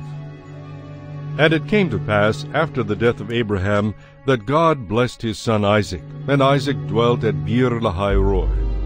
Now this is the genealogy of Ishmael, Abraham's son, whom Hagar the Egyptian, Sarah's maidservant, bore to Abraham. And these were the names of the sons of Ishmael by their names, according to their generations. The firstborn of Ishmael, Nebajoth, then Kedar, Adbeel, Mibsam, Mishma, Duma, Massa, Hadar, Tema, Jetur, Naphish, and Kedemah. These were the sons of Ishmael, and these were their names by their towns and their settlements, 12 princes according to their nations. These were the years of the life of Ishmael, 137 years. And And he breathed his last and died, and was gathered to his people. They dwelt from Havilah as far as Shur, which is east of Egypt, as you go toward Assyria. He died in the presence of all his brethren. This is the genealogy of Isaac, Abraham's son. Abraham begot Isaac. Isaac was 40 years old when he took Rebekah as wife, the daughter of Bethuel the Syrian of Padan Aram, the sister of Laban the Syrian. Now Isaac pleaded with the Lord for his wife, because she was barren. And the Lord granted his plea, and Rebekah his wife conceived. But the children struggled together within her, and she said, If all is well, why am I like this? So she went to inquire of the Lord. And the Lord said to her, 2 nations are in your womb, 2 people shall be separated from your body, 1 people shall be stronger than the other, and the older shall serve the younger. So when her days were fulfilled for her to give birth, indeed there were twins in her womb. And the first came out red, he was like a hairy garment all over. So they called his name Esau. Afterward his brother came out, and his hand took hold of Esau's heel, so his name was called Jacob. Isaac was 60 years old when she bore them. So the boys grew, and Esau was a skillful hunter, a man of the field, but Jacob was a mild man dwelling in tents. And Isaac loved Esau because he ate of his game, but Rebekah loved Jacob. Now Jacob cooked a stew, and Esau came in from the field, and he was weary. And Esau said to Jacob, Please feed me with that same red stew, for I am weary. Therefore his name was called Edom. But Jacob said, Sell me your birthright as of this day. And Esau said, Look, I am about to die. So what is this birthright to me? Then Jacob said, Swear to me as of this day. So he swore to him, and sold his birthright to Jacob. And Jacob gave Esau bread and stew of lentils. Then he ate and drank, arose, and went his way. Thus Esau despised his birthright. Chapter 26. There was a famine in the land, besides the first famine that was in the days of Abraham. And Isaac went to Abimelech, king of the Philistines, in Gerar. Then the Lord appeared to him and said, Do not go down to Egypt. Live in the land of which I shall tell you. Dwell in this land, and I will be with you and bless you. For to you and your descendants I give all these lands, and I will perform the oath which I swore to Abraham your father. And I will make your descendants multiply as the stars of heaven. I will give to your descendants all these lands, and in your seed all the nations of the earth shall be blessed. Because Abraham obeyed my voice, and kept my charge, my commandments, my statutes, and my laws. So Isaac dwelt in Gerar, and the men of the place asked about his wife, and he said, She is my sister. For he was afraid to say, She is my wife, because he thought, Lest the men of the place kill me for Rebekah, because she is beautiful to behold. Now it came to pass, when he had been there a long time, that Abimelech, king of the Philistines, looked through a window and saw, and there was Isaac, showing endearment to Rebekah his wife. Then Abimelech called Isaac and said, Quite obviously she is your wife. So how could you say she is my sister? Isaac said to him, Because I said, Lest I die on account of her.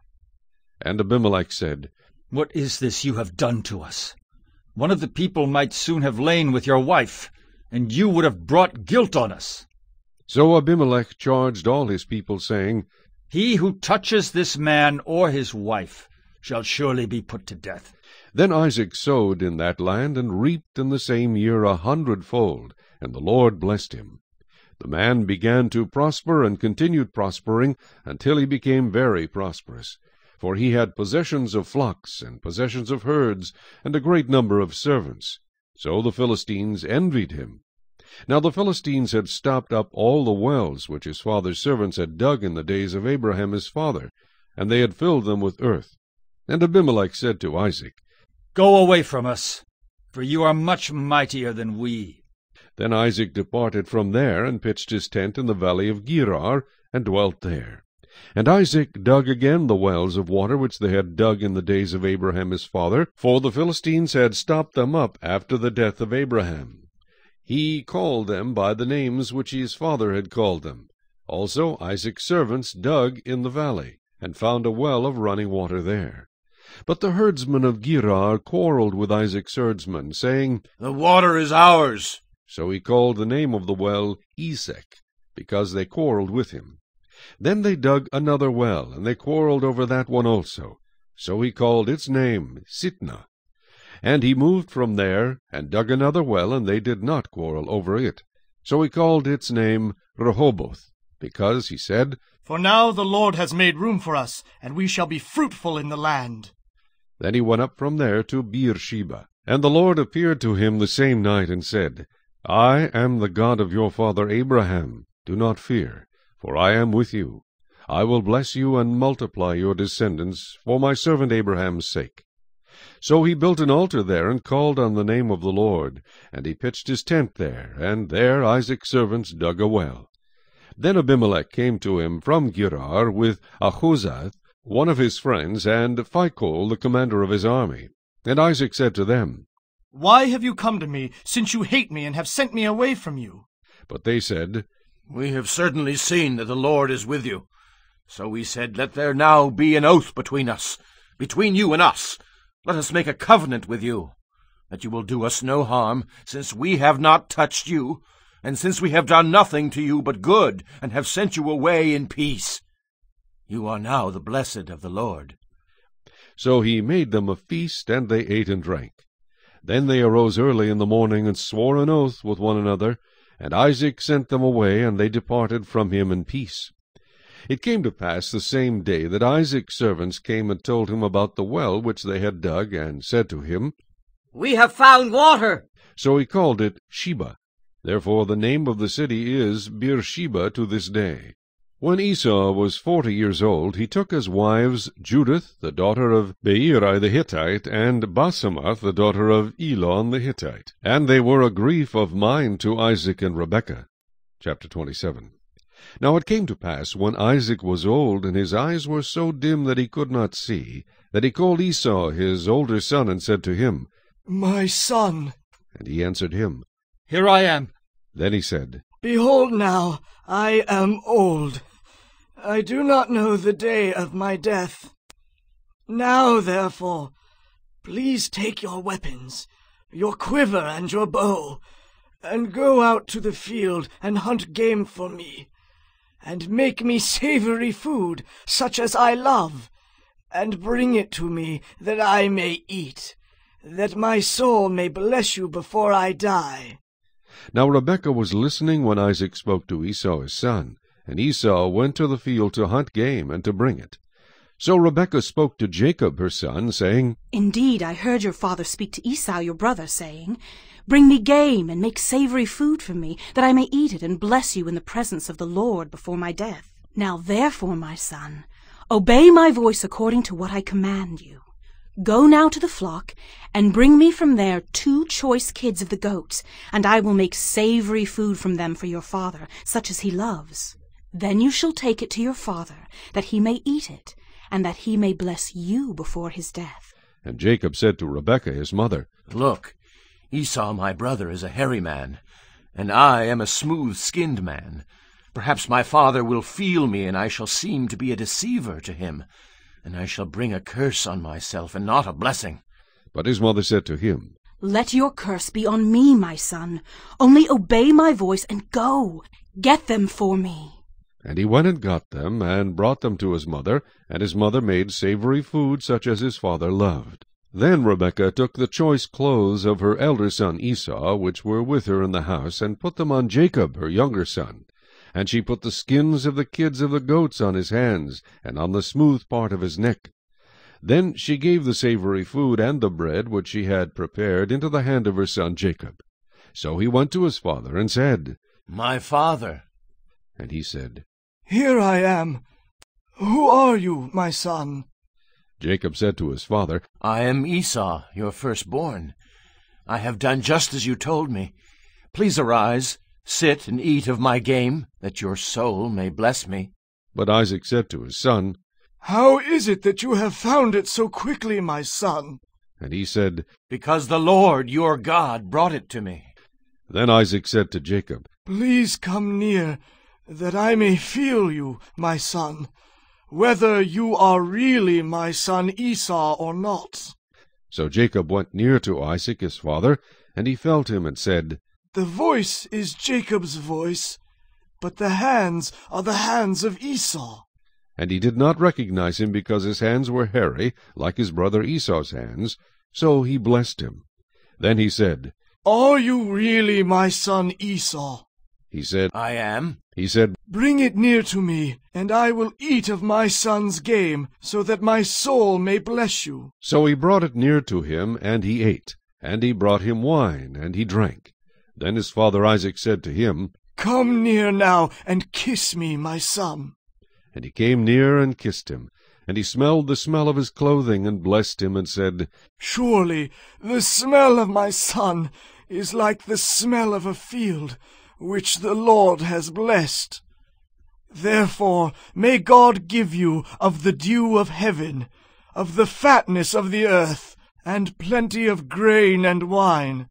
Let peoples serve you, and nations bow down to you. Be master over your brethren, and let your mother's sons bow down to you. Cursed be everyone who curses you, and blessed be those who bless you. Now it happened as soon as Isaac had finished blessing Jacob, and Jacob had scarcely gone out from the presence of Isaac, his father, that Esau his brother came in from his hunting. He also had made savory food, and brought it to his father, and said to his father, Let my father arise, and eat of his son's game, that your soul may bless me. And his father Isaac said to him, Who are you? So he said, I am your son, your firstborn, Esau. Then Isaac trembled exceedingly, and said, Who? Where is the one who hunted game and brought it to me? I ate all of it before you came, and I have blessed him, and indeed he shall be blessed.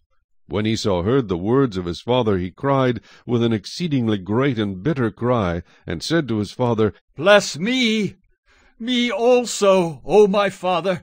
But he said, Your brother came with deceit, and has taken away your blessing. And Esau said, Is he not rightly named Jacob? For he has supplanted me these 2 times. He took away my birthright, and now look, he has taken away my blessing. And he said, Have you not reserved a blessing for me? Then Isaac answered and said to Esau, Indeed, I have made him your master, and all his brethren I have given to him as servants. With grain and wine I have sustained him. What shall I do now for you, my son? And Esau said to his father, Have you only one blessing, my father? Bless me also, O my father. And Esau lifted up his voice and wept. Then Isaac his father answered and said to him, Behold, your dwelling shall be of the fatness of the earth, and of the dew of heaven from above. By your sword you shall live, and you shall serve your brother. And it shall come to pass, when you become restless, that you shall break his yoke from your neck. So Esau hated Jacob because of the blessing with which his father blessed him. And Esau said in his heart, The days of mourning for my father are at hand. Then I will kill my brother Jacob. And the words of Esau her older son were told to Rebekah. So she sent and called Jacob her younger son, and said to him, Surely your brother Esau comforts himself concerning you by intending to kill you. Now therefore, my son, obey my voice. Arise, flee to my brother Laban in Haran, and stay with him a few days until your brother's fury turns away, until your brother's anger turns away from you, and he forgets what you have done to him. Then I will send and bring you from there. Why should I be bereaved also of you both in one day? And Rebekah said to Isaac, I am weary of my life because of the daughters of Heth. If Jacob takes a wife of the daughters of Heth, like these who are the daughters of the land, what good will my life be to me? Chapter 28. Then Isaac called Jacob, and blessed him, and charged him, and said to him, You shall not take a wife from the daughters of Canaan. Arise, go to Padan Aram, to the house of Bethuel, your mother's father, and take yourself a wife from there of the daughters of Laban, your mother's brother. May God Almighty bless you, and make you fruitful, and multiply you, that you may be an assembly of peoples, and give you the blessing of Abraham, to you and your descendants with you, that you may inherit the land in which you are a stranger, which God gave to Abraham. So Isaac sent Jacob away, and he went to Padan Aram, to Laban the son of Bethuel the Syrian, the brother of Rebekah, the mother of Jacob and Esau.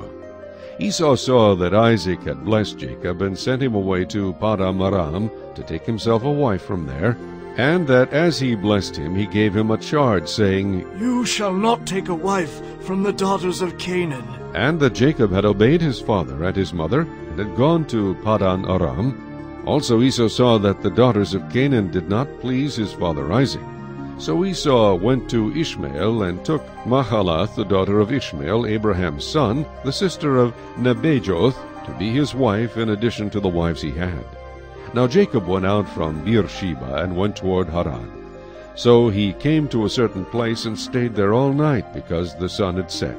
And he took one of the stones of that place, and put it at his head, and he lay down in that place to sleep. Then he dreamed, and behold, a ladder was set up on the earth, and its top reached to heaven.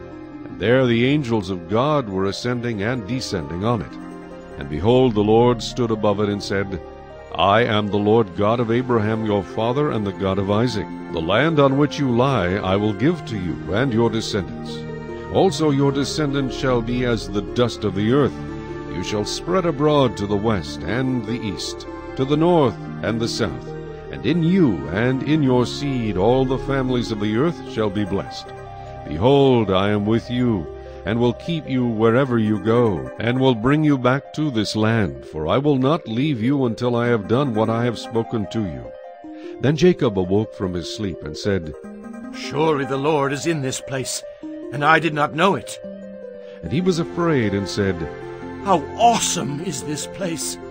This is none other than the house of God, and this is the gate of heaven. Then Jacob rose early in the morning, and took the stone that he had put at his head, set it up as a pillar, and poured oil on top of it. And he called the name of that place Bethel, but the name of the city had been Luz previously.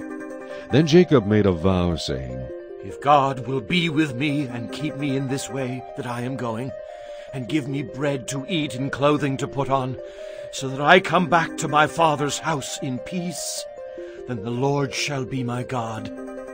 And this stone which I have set as a pillar shall be God's house, and of all that you give me I will surely give 1/10 to you. Chapter 29. So Jacob went on his journey, and came to the land of the people of the east. And he looked, and saw a well in the field, and behold, there were 3 flocks of sheep lying by it. For out of that well they watered the flocks. A large stone was on the well's mouth. Now all the flocks would be gathered there, and they would roll the stone from the well's mouth, water the sheep, and put the stone back in its place on the well's mouth. And Jacob said to them, My brethren, where are you from? And they said, We are from Haran. Then he said to them, Do you know Laban the son of Nahor? And they said, We know him. So he said to them, Is he well? And they said, He is well. And look, his daughter Rachel is coming with the sheep. Then he said, Look, it is still high day. It is not time for the cattle to be gathered together. Water the sheep, and go and feed them. But they said, We cannot until all the flocks are gathered together, and they have rolled the stone from the well's mouth. Then we water the sheep. Now while he was still speaking with them, Rachel came with her father's sheep, for she was a shepherdess. And it came to pass, when Jacob saw Rachel, the daughter of Laban his mother's brother, and the sheep of Laban his mother's brother, that Jacob went near, and rolled the stone from the well's mouth, and watered the flock of Laban his mother's brother. Then Jacob kissed Rachel, and lifted up his voice, and wept. And Jacob told Rachel that he was her father's relative, and that he was Rebekah's son. So she ran and told her father. Then it came to pass, when Laban heard the report about Jacob his sister's son, that he ran to meet him, and embraced him, and kissed him, and brought him to his house. So he told Laban all these things. And Laban said to him, Surely you are my bone and my flesh. And he stayed with him for a month. Then Laban said to Jacob, Because you are my relative, should you therefore serve me for nothing? Tell me, what should your wages be? Now Laban had 2 daughters. The name of the elder was Leah, and the name of the younger was Rachel. Leah's eyes were delicate, but Rachel was beautiful of form and appearance. Now Jacob loved Rachel, so he said, I will serve you 7 years for Rachel, your younger daughter.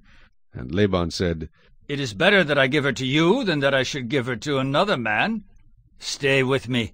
So Jacob served 7 years for Rachel, and they seemed only a few days to him because of the love he had for her. Then Jacob said to Laban, Give me my wife, for my days are fulfilled that I may go into her. And Laban gathered together all the men of the place and made a feast. Now it came to pass in the evening that he took Leah his daughter and brought her to Jacob, and he went in to her. And Laban gave his maid Zilpah to his daughter Leah as a maid. So it came to pass in the morning that, behold, it was Leah. And he said to Laban, What is this you have done to me? Was it not for Rachel that I served you? Why then have you deceived me? And Laban said, It must not be done so in our country, to give the younger before the firstborn. Fulfill her week, and we will give you this one also for the service which you will serve with me still another 7 years. Then Jacob did so, and fulfilled her week. So he gave him his daughter Rachel as wife also. And Laban gave his maid Bilhah to his daughter Rachel as a maid. Then Jacob also went in to Rachel, and he also loved Rachel more than Leah. And he served with Laban still another 7 years. When the Lord saw that Leah was unloved, he opened her womb, but Rachel was barren. So Leah conceived and bore a son, and she called his name Reuben, for she said, The Lord has surely looked on my affliction. Now, therefore, my husband will love me. Then she conceived again, and bore a son, and said, Because the Lord has heard that I am unloved, he has therefore given me this son also. And she called his name Simeon. She conceived again, and bore a son, and said, Now this time my husband will become attached to me, because I have borne him 3 sons. Therefore his name was called Levi. And she conceived again, and bore a son, and said, Now I will praise the Lord. Therefore she called his name Judah. Then she stopped bearing. Chapter 30. Now when Rachel saw that she bore Jacob no children, Rachel envied her sister, and said to Jacob, Give me children, or else I die. And Jacob's anger was aroused against Rachel, and he said, Am I in the place of God, who has withheld from you the fruit of the womb? So she said, Here is my maid Bilhah. Go into her, and she will bear a child on my knees, that I also may have children by her. Then she gave him Bilhah, her maid, as wife, and Jacob went into her. And Bilhah conceived and bore Jacob a son.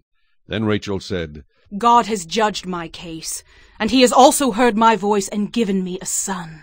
Therefore she called his name Dan. And Rachel's maid Bilhah conceived again and bore Jacob a second son. Then Rachel said, With great wrestlings I have wrestled with my sister, and indeed I have prevailed. So she called his name Naphtali. When Leah saw that she had stopped bearing, she took Zilpah her maid, and gave her to Jacob as wife. And Leah's maid Zilpah bore Jacob a son. Then Leah said, A troop comes. So she called his name Gad. And Leah's maid Zilpah bore Jacob a second son. Then Leah said, I am happy, for the daughters will call me blessed. So she called his name Asher. Now Reuben went in the days of wheat harvest, and found mandrakes in the field, and brought them to his mother Leah. Then Rachel said to Leah, Please give me some of your son's mandrakes. But she said to her, Is it a small matter that you have taken away my husband? Would you take away my son's mandrakes also?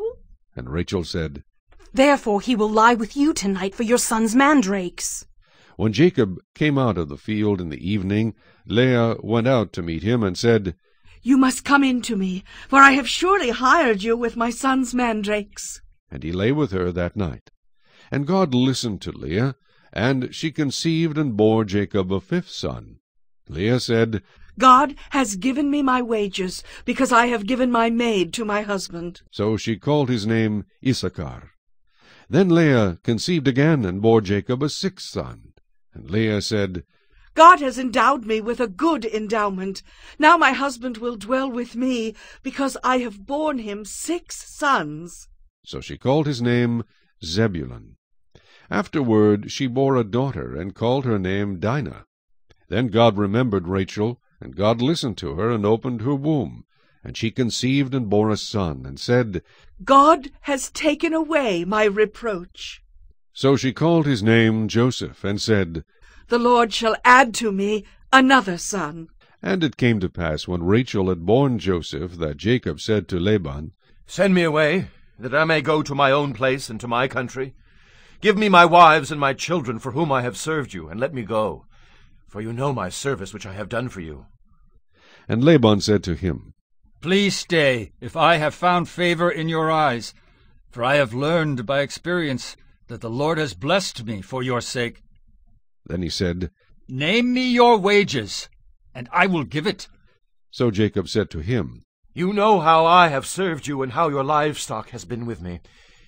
For what you had before I came was little, and it has increased to a great amount.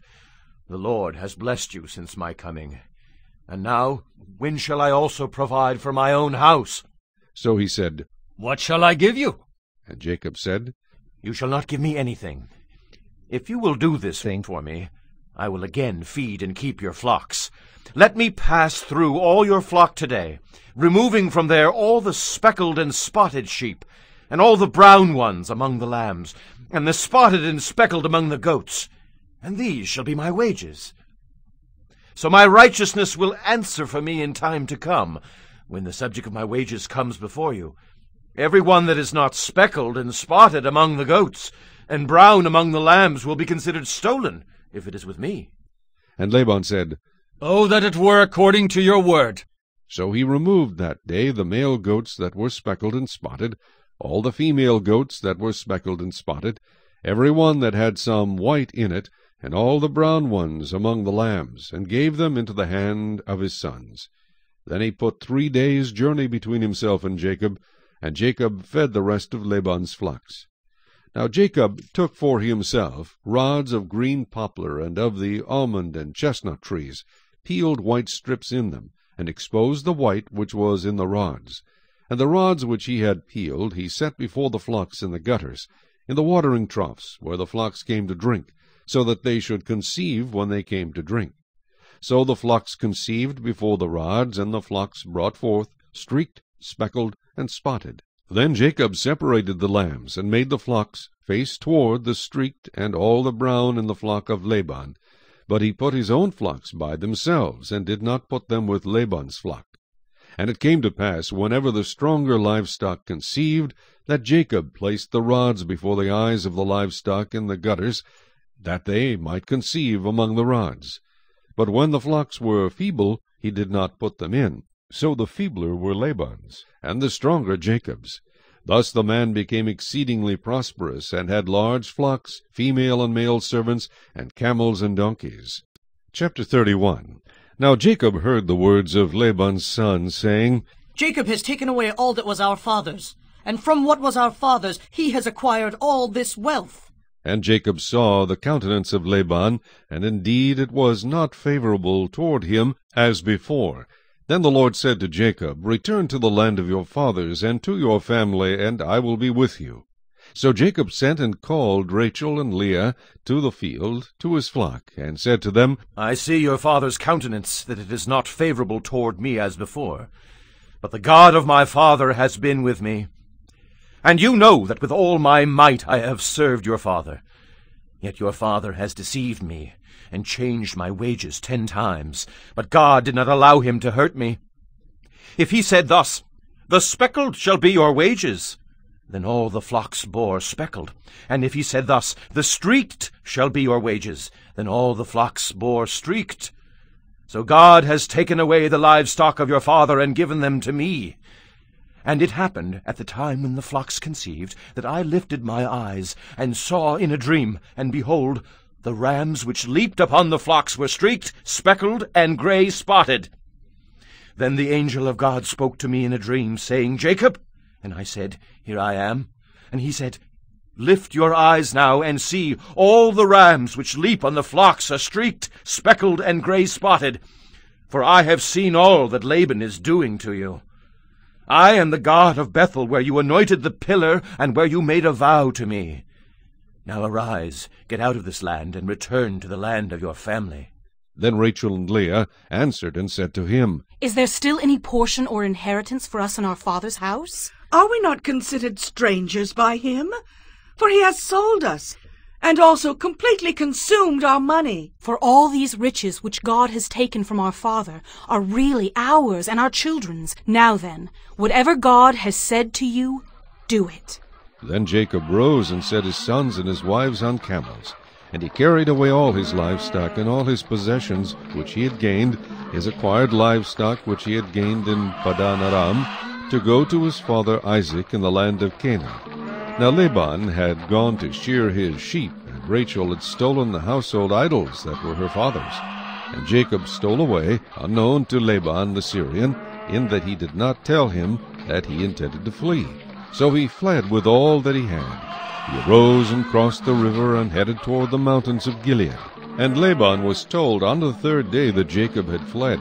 Then he took his brethren with him and pursued him for 7 days' journey, and he overtook him in the mountains of Gilead.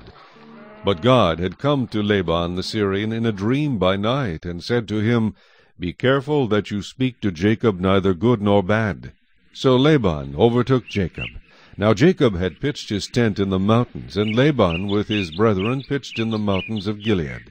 And Laban said to Jacob, What have you done, that you have stolen away unknown to me, and carried away my daughters like captives taken with the sword? Why did you flee away secretly and steal away from me and not tell me? For I might have sent you away with joy and songs, with timbrel and harp, and you did not allow me to kiss my sons and my daughters. Now you have done foolishly in so doing. It is in my power to do you harm, but the God of your father spoke to me last night, saying, Be careful that you speak to Jacob neither good nor bad. And now you have surely gone, because you greatly long for your father's house. But why did you steal my gods? Then Jacob answered and said to Laban, Because I was afraid, for I said, Perhaps you would take your daughters from me by force. With whomever you find your gods, do not let him live. In the presence of our brethren, identify what I have of yours and take it with you. For Jacob did not know that Rachel had stolen them. And Laban went into Jacob's tent, into Leah's tent, and into the 2 maids' tents, but he did not find them. Then he went out of Leah's tent and entered Rachel's tent. Now Rachel had taken the household idols, put them in the camel's saddle, and sat on them. And Laban searched all about the tent, but did not find them. And she said to her father, Let it not displease my lord that I cannot rise before you, for the manner of women is with me. And he searched, but did not find the household idols. Then Jacob was angry, and rebuked Laban. And Jacob answered and said to Laban, What is my trespass? What is my sin that you have so hotly pursued me? Although you have searched all my things, what part of your household things have you found? Set it here before my brethren and your brethren, that they may judge between us both. These 20 years I have been with you. Your ewes and your female goats have not miscarried their young, and I have not eaten the rams of your flock. That which was torn by beasts I did not bring to you. I bore the loss of it. You required it from my hand, whether stolen by day or stolen by night. There I was. In the day the drought consumed me, and the frost by night, and my sleep departed from my eyes.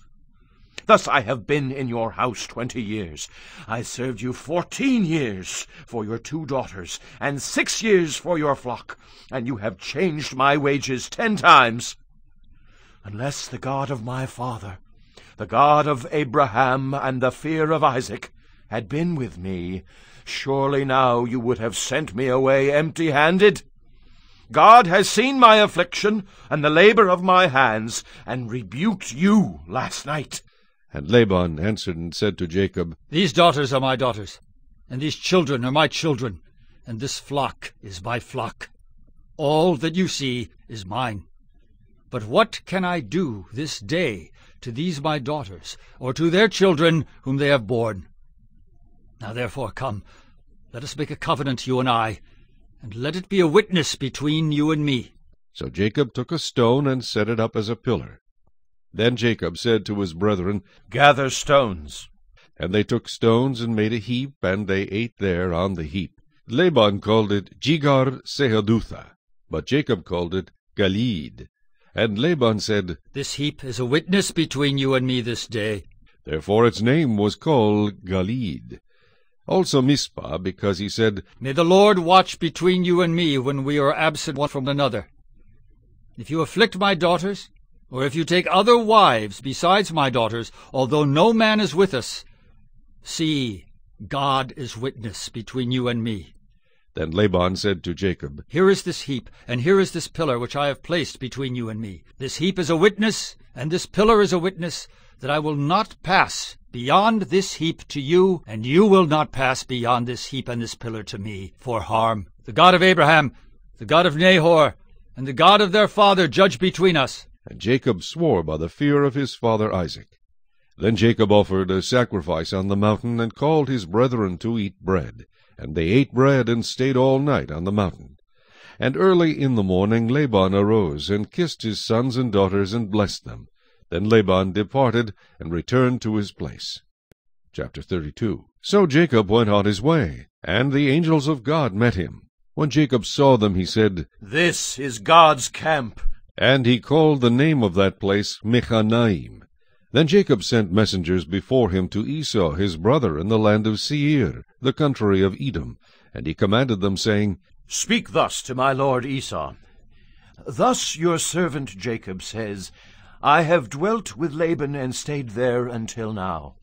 I have oxen, donkeys, flocks, and male and female servants, and I have sent to tell my lord that I may find favor in your sight. Then the messengers returned to Jacob, saying, We came to your brother Esau, and he also is coming to meet you, and 400 men are with him. So Jacob was greatly afraid and distressed, and he divided the people that were with him, and the flocks and herds and camels, into 2 companies.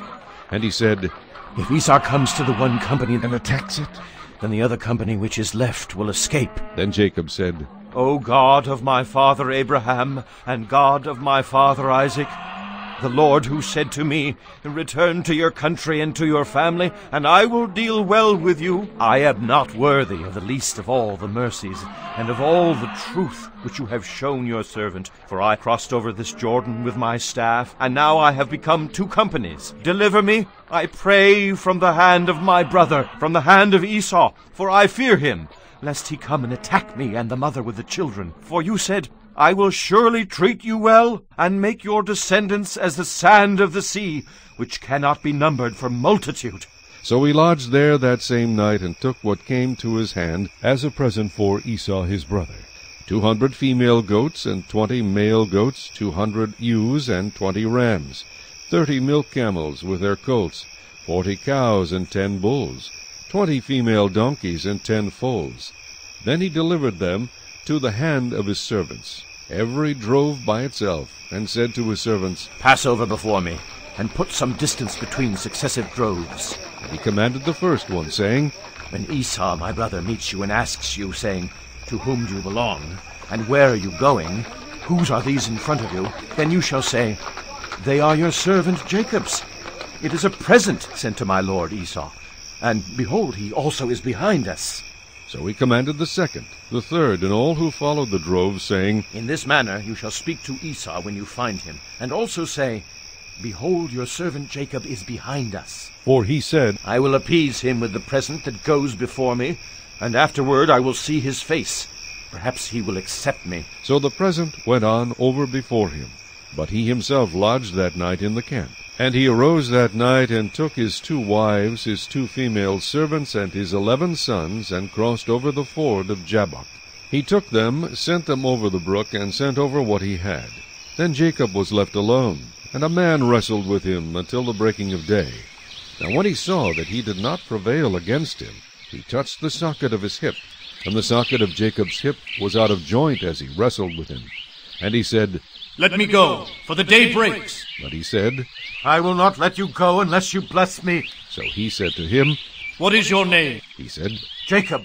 And he said, Your name shall no longer be called Jacob, but Israel, for you have struggled with God and with men, and have prevailed. Then Jacob asked, saying, Tell me your name, I pray. And he said, Why is it that you ask about my name? And he blessed him there. So Jacob called the name of the place Peniel. For I have seen God face to face, and my life is preserved. Just as he crossed over Penuel, the sun rose on him, and he limped on his hip. Therefore to this day the children of Israel do not eat the muscle that shrank, which is on the hip socket, because he touched the socket of Jacob's hip in the muscle that shrank. Chapter 33. Now Jacob lifted his eyes and looked, and there Esau was coming, and with him were 400 men. So he divided the children among Leah, Rachel, and the 2 maidservants, and he put the maidservants and their children in front, Leah and her children behind, and Rachel and Joseph last. Then he crossed over before them, and bowed himself to the ground 7 times, until he came near to his brother. But Esau ran to meet him, and embraced him, and fell on his neck, and kissed him, and they wept. And he lifted his eyes, and saw the women and children, and said, Who are these with you? So he said, The children whom God has graciously given your servant. Then the maidservants came near, they and their children, and bowed down. And Leah also came near with her children, and they bowed down. Afterward Joseph and Rachel came near, and they bowed down. Then Esau said, What do you mean by all this company which I met? And he said, These are to find favor in the sight of my lord. But Esau said, I have enough, my brother. Keep what you have for yourself. And Jacob said, No, please. If I have now found favor in your sight, then receive my present from my hand, inasmuch as I have seen your face, as though I had seen the face of God, and you were pleased with me.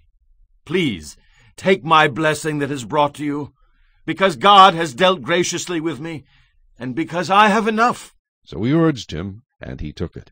Then Esau said, Let us take our journey. Let us go, and I will go before you.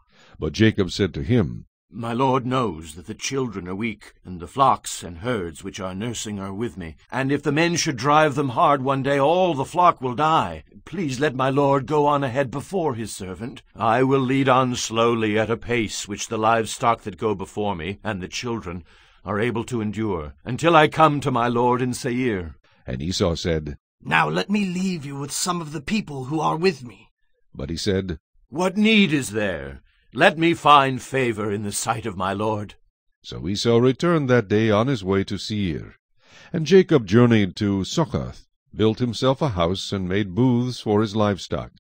Therefore the name of the place is called Succoth. Then Jacob came safely to the city of Shechem, which is in the land of Canaan, when he came from Padam Aram. And he pitched his tent before the city. And he bought the parcel of land where he had pitched his tent from the children of Hamor, Shechem's father, for 100 pieces of money. Then he erected an altar there, and called it El Elohe Israel. Chapter 34. Now Dinah, the daughter of Leah, whom she had borne to Jacob, went out to see the daughters of the land. And when Shechem, the son of Hamor, the Hivite, prince of the country, saw her, he took her, and lay with her, and violated her.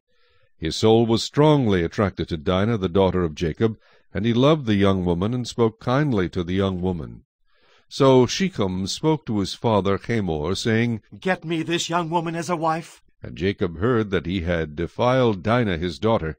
Now his sons were with his livestock in the field, so Jacob held his peace until they came. Then Hamor, the father of Shechem, went out to Jacob to speak with him. And the sons of Jacob came in from the field when they heard it. And the men were grieved and very angry, because he had done a disgraceful thing in Israel by lying with Jacob's daughter, a thing which ought not to be done. But Hamor spoke with him, saying, The soul of my son Shechem longs for your daughter. Please give her to him as a wife, and make marriages with us.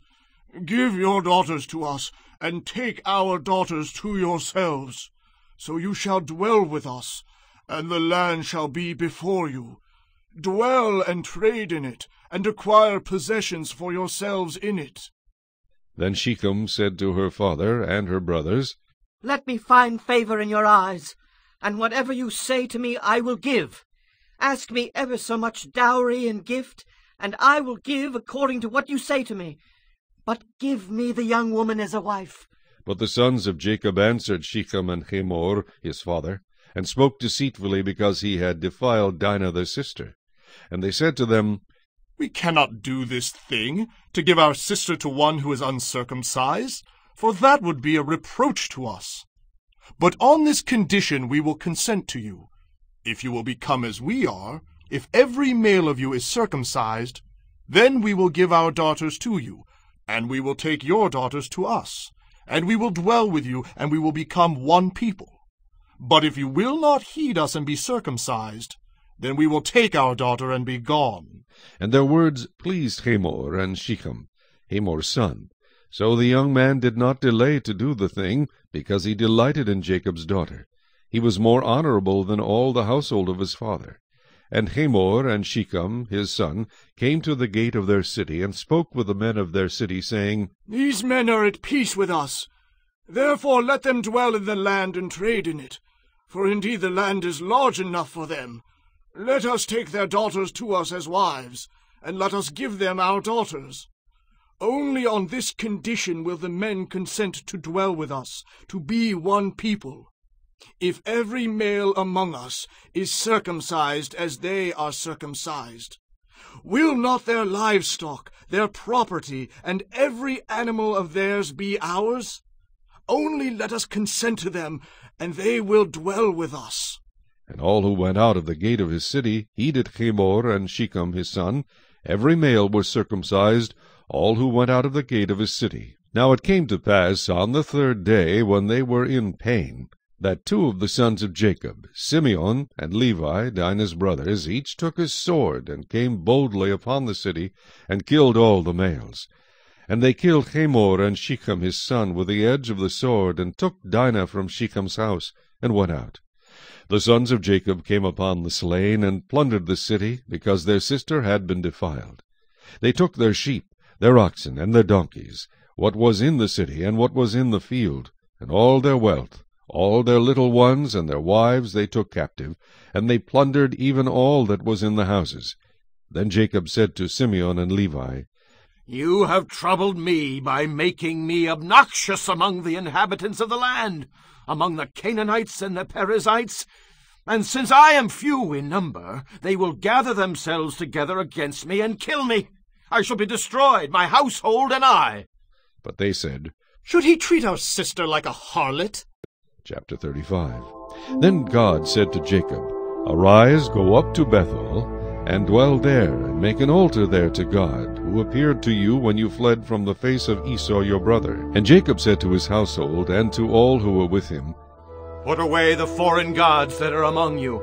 Purify yourselves, and change your garments. Then let us arise and go up to Bethel, and I will make an altar there to God, who answered me in the day of my distress, and has been with me in the way which I have gone. So they gave Jacob all the foreign gods which were in their hands, and the earrings which were in their ears, and Jacob hid them under the terebinth tree which was by Shechem. And they journeyed, and the terror of God was upon the cities that were all around them, and they did not pursue the sons of Jacob.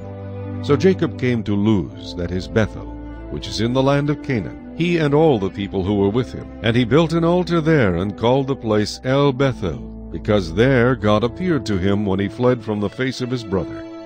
Now Deborah, Rebekah's nurse, died, and she was buried below Bethel under the terebinth tree. So the name of it was called Alon Bachuth.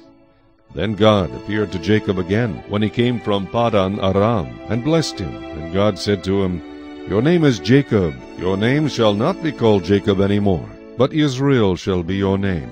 So he called his name Israel. Also God said to him, I am God Almighty. Be fruitful and multiply. A nation and a company of nations shall proceed from you, and kings shall come from your body. The land which I gave Abraham and Isaac I give to you, and to your descendants after you I give this land. Then God went up from him in the place where he talked with him. So Jacob set up a pillar in the place where he talked with him, a pillar of stone, and he poured a drink offering on it, and he poured oil on it. And Jacob called the name of the place where God spoke with him Bethel. Then they journeyed from Bethel. And when there was but a little distance to go to Ephrath, Rachel labored in childbirth, and she had hard labor. Now it came to pass, when she was in hard labor, that the midwife said to her, "Do not fear, you will have this son also." And so it was, as her soul was departing, for she died, that she called his name Ben-Oni, but his father called him Benjamin. So Rachel died and was buried on the way to Ephrath, that is Bethlehem. And Jacob set a pillar on her grave, which is the pillar of Rachel's grave to this day. Then Israel journeyed and pitched his tent beyond the tower of Eder. And it happened, when Israel dwelt in that land, that Reuben went and lay with Bilhah, his father's concubine. And Israel heard about it. Now the sons of Jacob were 12. The sons of Leah were Reuben, Jacob's firstborn, and Simeon, Levi, Judah, Issachar, and Zebulun. The sons of Rachel were Joseph and Benjamin. The sons of Bilhah, Rachel's maidservant, were Dan and Naphtali. And the sons of Zilpah, Leah's maidservant, were Gad and Asher. These were the sons of Jacob who were born to him in Paddan Aram. Then Jacob came to his father Isaac at Mamre, or Kirjath Arba, that is, Hebron, where Abraham and Isaac had dwelt. Now the days of Isaac were 180 years.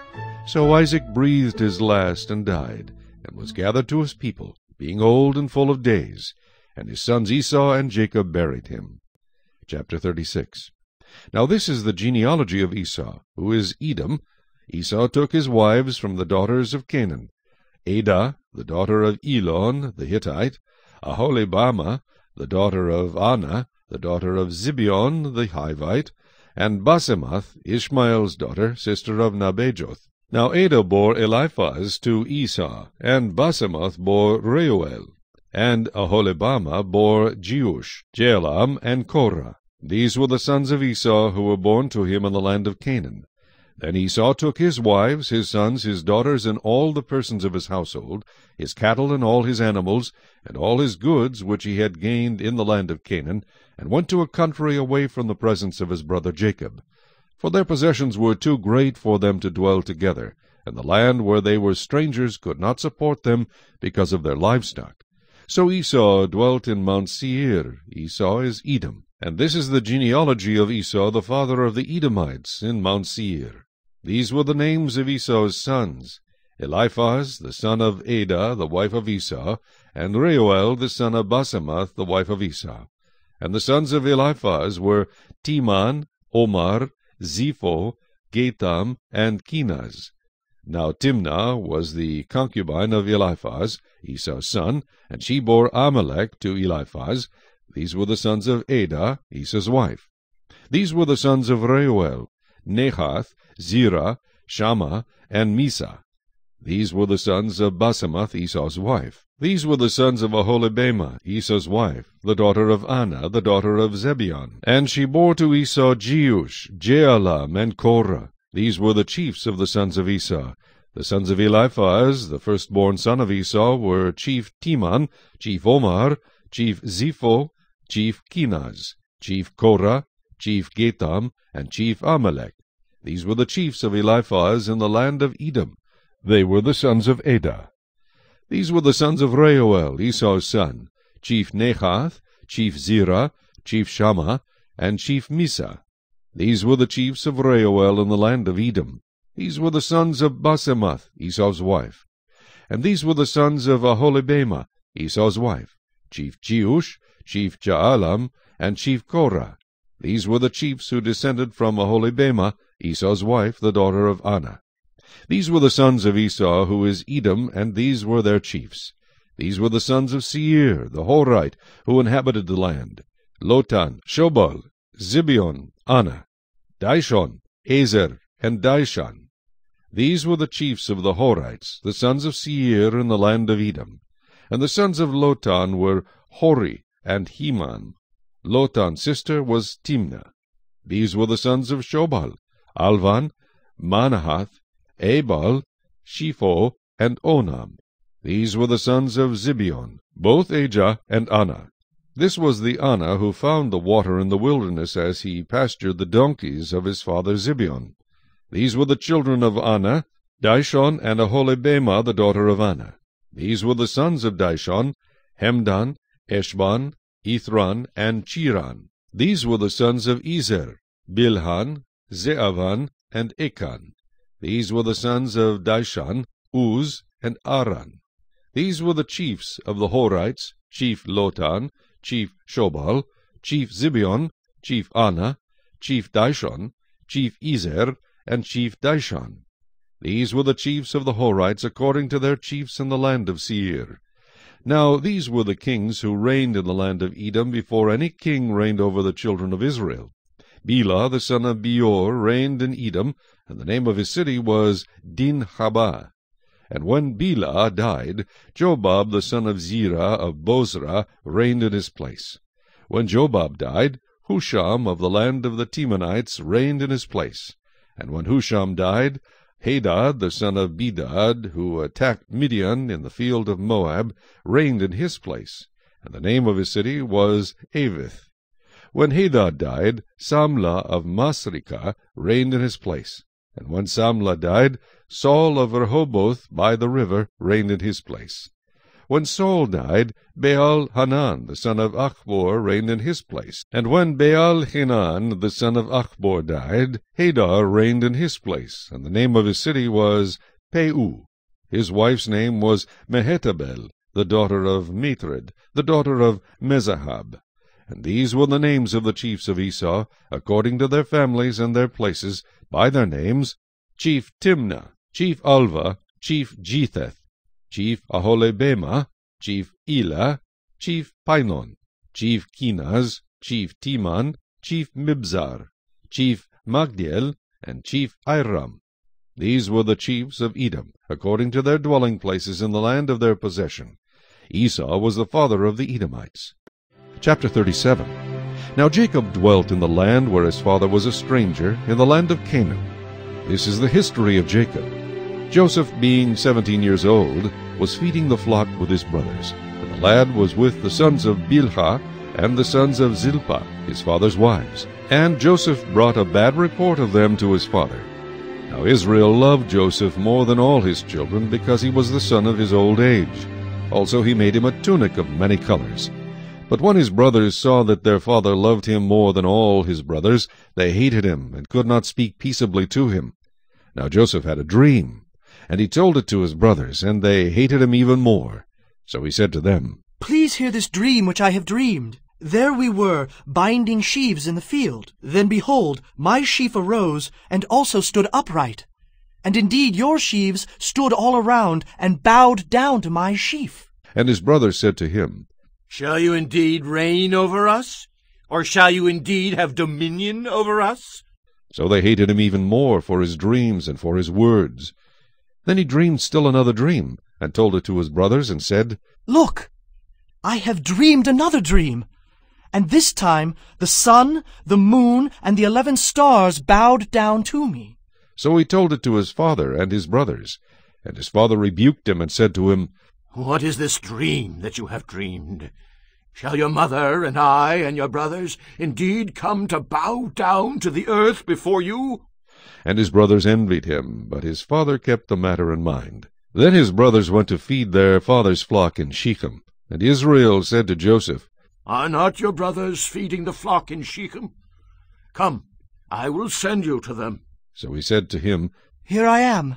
Then he said to him, Please go and see if it is well with your brothers and well with the flocks, and bring back word to me. So he sent him out of the valley of Hebron, and he went to Shechem. Now a certain man found him, and there he was wandering in the field. And the man asked him, saying, What are you seeking? So he said, I am seeking my brothers. Please tell me where they are feeding their flocks. And the man said, They have departed from here, for I have heard them say, Let us go to Dothan. So Joseph went after his brothers, and found them in Dothan. Now when they saw him afar off, even before he came near them, they conspired against him to kill him. Then they said to one another, Look, this dreamer is coming. Come, therefore, let us now kill him, and cast him into some pit, and we shall say, Some wild beast has devoured him. We shall see what will become of his dreams. But Reuben heard it, and he delivered him out of their hands, and said, Let us not kill him. And Reuben said to them, Shed no blood, but cast him into this pit which is in the wilderness, and do not lay a hand on him. that he might deliver him out of their hands, and bring him back to his father. So it came to pass, when Joseph had come to his brothers, that they stripped Joseph of his tunic, the tunic of many colors that was on him. Then they took him and cast him into a pit, and the pit was empty, there was no water in it, and they sat down to eat a meal. Then they lifted their eyes and looked, and there was a company of Ishmaelites coming from Gilead with their camels, bearing spices, balm, and myrrh, on their way to carry them down to Egypt. So Judah said to his brothers, What profit is there if we kill our brother and conceal his blood? Come, and let us sell him to the Ishmaelites, and let not our hand be upon him, for he is our brother and our flesh. And his brothers listened. Then Midianite traders passed by. So the brothers pulled Joseph up and lifted him out of the pit, and sold him to the Ishmaelites for 20 shekels of silver, and they took Joseph to Egypt. Then Reuben returned to the pit, and indeed Joseph was not in the pit, and he tore his clothes. And he returned to his brothers and said, The lad is no more, and where shall I go? So they took Joseph's tunic, killed a kid of the goats, and dipped the tunic in the blood. Then they sent the tunic of many colors, and they brought it to their father and said, We have found this. Do you know whether it is your son's tunic or not? And he recognized it and said, It is my son's tunic. A wild beast has devoured him. Without doubt, Joseph is torn to pieces. Then Jacob tore his clothes, put sackcloth on his waist, and mourned for his son many days. And all his sons and all his daughters arose to comfort him, but he refused to be comforted. And he said, For I shall go down into the grave to my son in mourning. Thus his father wept for him. Now the Midianites had sold him in Egypt to Potiphar, an officer of Pharaoh and a captain of the guard. Chapter 38. It came to pass at that time that Judah departed from his brothers, and visited a certain Adullamite, whose name was Hira. And Judah saw there a daughter of a certain Canaanite, whose name was Shua, and he married her, and went in to her. So she conceived and bore a son, and he called his name She conceived again, and bore a son, and she called his name Onan. And she conceived yet again, and bore a son, and called his name Shelah. He was at Chezib when she bore him. Then Judah took a wife from his firstborn, and her name was Tamar. But Judah's firstborn, was wicked in the sight of the Lord, and the Lord killed him. And Judah said to Onan, Go into your brother's wife and marry her, and raise up an heir to your brother. But Onan knew that the heir would not be his. And it came to pass, when he went in to his brother's wife, that he emitted on the ground, lest he should give an heir to his brother. And the thing which he did displeased the Lord, therefore he killed him also. Then Judah said to Tamar his daughter-in-law, Remain a widow in your father's house till my son Shelah is grown. For he said, Lest he also die like his brothers. And Tamar went and dwelt in her father's house. Now in the process of time, the daughter of Shua, Judah's wife, died.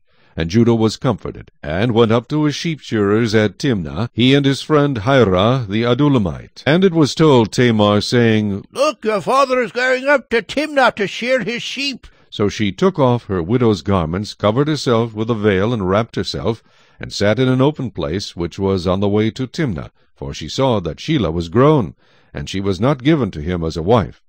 When Judah saw her, he thought she was a harlot, because she had covered her face.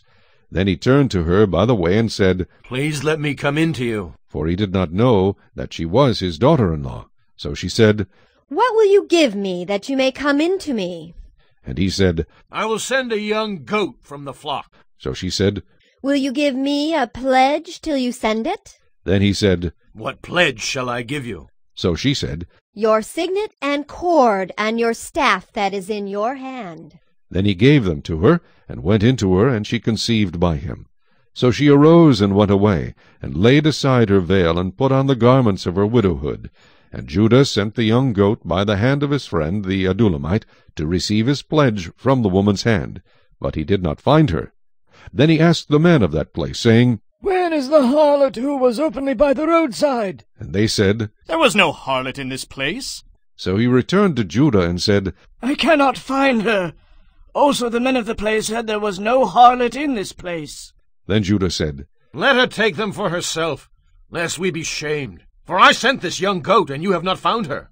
And it came to pass about 3 months later, that Judah was told, saying, Tamar, your daughter-in-law, has played the harlot. Furthermore, she is with child by harlotry. So Judah said, Bring her out, and let her be burned. When she was brought out, she sent to her father-in-law, saying, By the man to whom these belong, I am with child. And she said, Please determine whose these are, the signet and cord and staff. So Judah acknowledged them and said, She has been more righteous than I, because I did not give her to Shelah my son. And he never knew her again.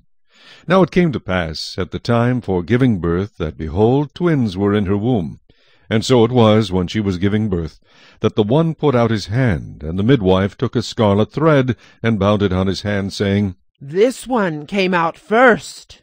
Then it happened, as he drew back his hand, that his brother came out unexpectedly. And she said, How did you break through? This breach be upon you. Therefore his name was called Perez. Afterward his brother came out, who had the scarlet thread on his hand, and his name was called Zerah. Chapter 39. Now Joseph had been taken down to Egypt, and Potiphar, an officer of Pharaoh, captain of the guard, an Egyptian, bought him from the Ishmaelites who had taken him down there. The Lord was with Joseph, and he was a successful man, and he was in the house of his master the Egyptian. And his master saw that the Lord was with him, and that the Lord made all he did to prosper in his hand. So Joseph found favor in his sight, and served him. Then he made him overseer of his house, and all that he had he put under his authority. So it was from the time that he had made him overseer of his house, and all that he had, that the Lord blessed the Egyptian's house for Joseph's sake. And the blessing of the Lord was on all that he had in the house and in the field. Thus he left all that he had in Joseph's hand, and he did not know what he had except for the bread which he ate. Now Joseph was handsome in form and appearance. And it came to pass after these things that his master's wife cast longing eyes on Joseph. And she said, Lie with me. But he refused and said to his master's wife, Look, my master does not know what is with me in the house, and he has committed all that he has to my hand. There is no one greater in this house than I, nor has he kept back anything from me but you, because you are his wife. How then can I do this great wickedness and sin against God? So it was, as she spoke to Joseph day by day, that he did not heed her, to lie with her, or to be with her. But it happened about this time, when Joseph went into the house to do his work, and none of the men of the house was inside, that she caught him by his garment, saying, Lie with me. But he left his garment in her hand, and fled and ran outside. And so it was, when she saw that he had left his garment in her hand, and fled outside, that she called to the men of her house, and spoke to them, saying, See, he has brought in to us a Hebrew to mock us. He came in to me to lie with me, and I cried out with a loud voice. And it happened, when he heard that I lifted my voice and cried out, that he left his garment with me, and fled and went outside. So she kept his garment with her until his master came home. And she spoke to him with words like these, saying, The Hebrew servant whom you brought to us came in to me to mock me. So it happened, as I lifted my voice and cried out, that he left his garment with me and fled outside. So it was, when his master heard the words which his wife spoke to him, saying, Your servant did to me after this manner, that his anger was aroused. Then Joseph's master took him and put him into the prison, a place where the king's prisoners were confined, and he was there in the prison. But the Lord was with Joseph, and showed him mercy, and he gave him favor in the sight of the keeper of the prison. And the keeper of the prison committed to Joseph's hand all the prisoners who were in the prison. Whatever they did there, it was his doing. The keeper of the prison did not look into anything that was under Joseph's authority, because the Lord was with him, and whatever he did, the Lord made it prosper. Chapter 40. It came to pass after these things that the butler and the baker of the king of Egypt offended their lord, the king of Egypt. And Pharaoh was angry with his two officers, the chief butler and the chief baker. So he put them in custody in the house of the captain of the guard, in the prison, the place where Joseph was confined. And the captain of the guard charged Joseph with them, and he served them. So they were in custody for a while. Then the butler and the baker of the king of Egypt, who were confined in the prison, had a dream, both of them, each man's dream in one night, and each man's dream with its own interpretation. And Joseph came in to them in the morning, and looked at them, and saw that they were sad. So he asked Pharaoh's officers who were with him in the custody of his lord's house, saying, Why do you look so sad today? And they said to him, We each have had a dream, and there is no interpreter of it. So Joseph said to him, Do not interpretations belong to God? Tell them to me, please. Then the chief butler told his dream to Joseph, and said to him, Behold, in my dream, a vine was before me, and in the vine were 3 branches. It was as though it budded, its blossoms shot forth, and its clusters brought forth ripe grapes. Then Pharaoh's cup was in my hand, and I took the grapes, and pressed them into Pharaoh's cup, and placed the cup in Pharaoh's hand. And Joseph said to him, This is the interpretation of it. The 3 branches are 3 days. Now within 3 days Pharaoh will lift up your head and restore you to your place, and you will put Pharaoh's cup in his hand according to the former manner, when you were his butler. But remember me when it is well with you, and please show kindness to me. Make mention of me to Pharaoh, and get me out of this house. For indeed I was stolen away from the land of the Hebrews, and also I have done nothing here that they should put me into the dungeon. When the chief baker saw that the interpretation was good, he said to Joseph, I also was in my dream, and there were 3 white baskets on my head. In the uppermost basket were all kinds of baked goods for Pharaoh, and the birds ate them out of the basket on my head. So Joseph answered and said, This is the interpretation of it. The 3 baskets are 3 days. Within 3 days Pharaoh will lift off your head from you and hang you on a tree, and the birds will eat your flesh from you. Now it came to pass on the 3rd day, which was Pharaoh's birthday, that he made a feast for all his servants, and he lifted up the head of the chief butler and of the chief baker among his servants. Then he restored the chief butler to his butlership again, and he placed the cup in Pharaoh's hand. But he hanged the chief baker, as Joseph had interpreted to them. Yet the chief butler did not remember Joseph, but forgot him. Chapter 41. Then it came to pass at the end of 2 full years that Pharaoh had a dream, and behold, he stood by the river. Suddenly there came up out of the river 7 cows, fine-looking and fat, and they fed in the meadow. Then behold, 7 other cows came up after them out of the river, ugly and gaunt, and stood by the other cows on the bank of the river. And the ugly and gaunt cows ate up the 7 fine-looking and fat cows. So Pharaoh awoke. He slept and dreamed a 2nd time, and suddenly 7 heads of grain came up on one stalk, plump and good.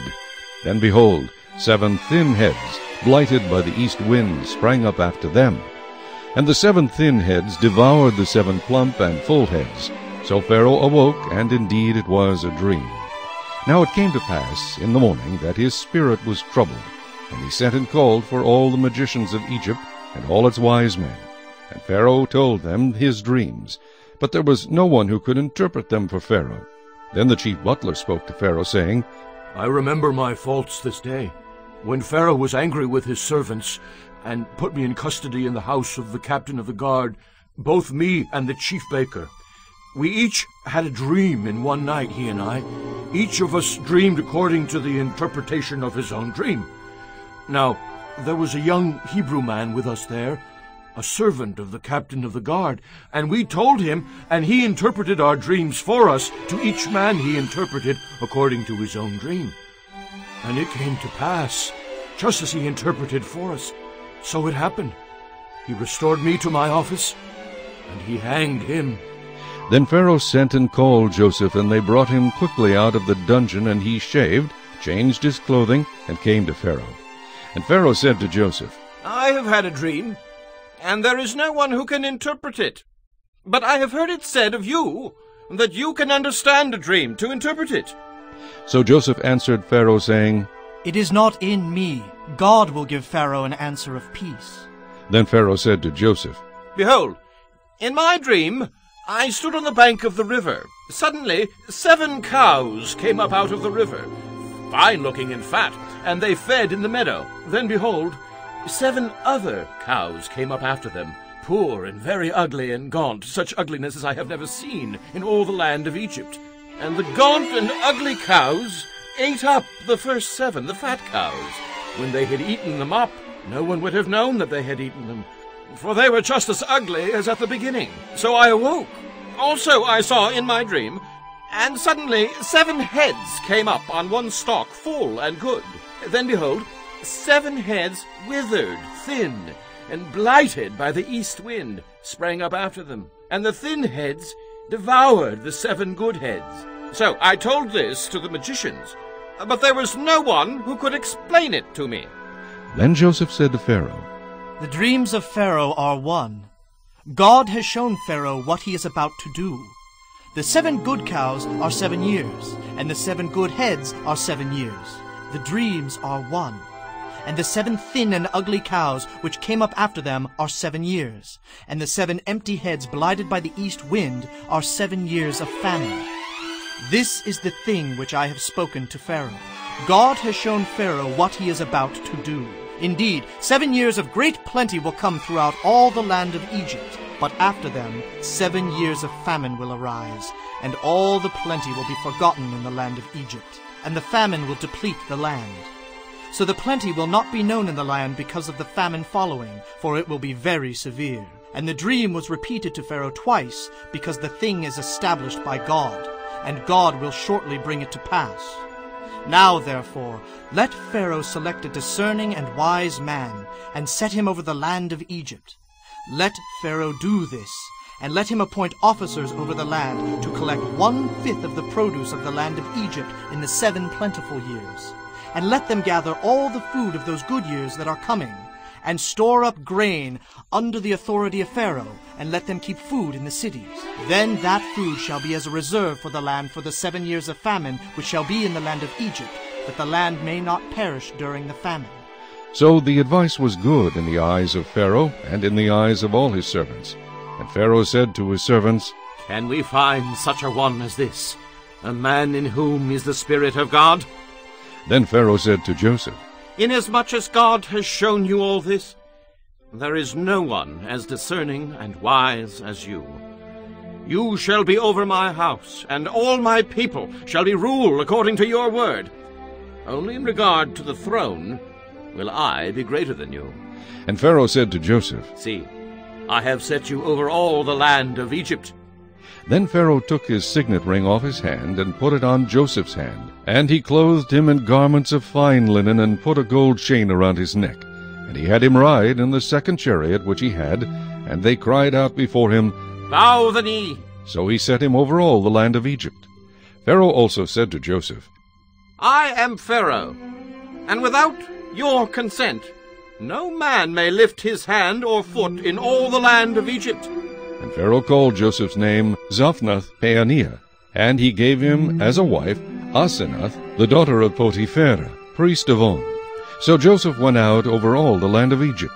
Joseph was 30 years old when he stood before Pharaoh king of Egypt. And Joseph went out from the presence of Pharaoh, and went throughout all the land of Egypt. Now in the 7 plentiful years the ground brought forth abundantly. So he gathered up all the food of the 7 years which were in the land of Egypt, and laid up the food in the cities. He laid up in every city the food of the fields which surrounded them. Joseph gathered very much grain, as the sand of the sea, until he stopped counting, for it was immeasurable. And to Joseph were born 2 sons before the years of famine came, whom Asenath, the daughter of Potipherah, priest of On, bore to him. Joseph called the name of the firstborn Manasseh. For God has made me forget all my toil and all my father's house. And the name of the second he called Ephraim. For God has caused me to be fruitful in the land of my affliction. Then the 7 years of plenty which were in the land of Egypt ended, and the 7 years of famine began to come, as Joseph had said. The famine was in all lands, but in all the land of Egypt there was bread. So when all the land of Egypt was famished, the people cried to Pharaoh for bread. Then Pharaoh said to all the Egyptians, Go to Joseph. Whatever he says to you, do. The famine was over all the face of the earth, and Joseph opened all the storehouses, and sold to the Egyptians. And the famine became severe in the land of Egypt. So all countries came to Joseph in Egypt to buy grain, because the famine was severe in all lands. Chapter 42.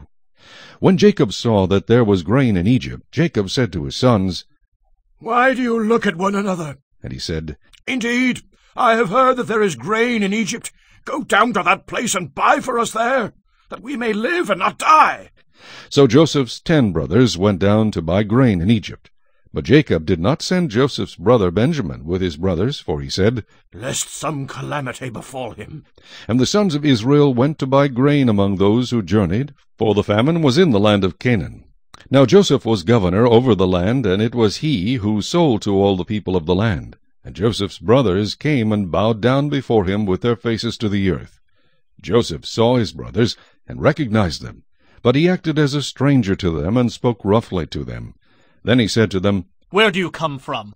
And they said, "From the land of Canaan to buy food." So Joseph recognized his brothers, but they did not recognize him.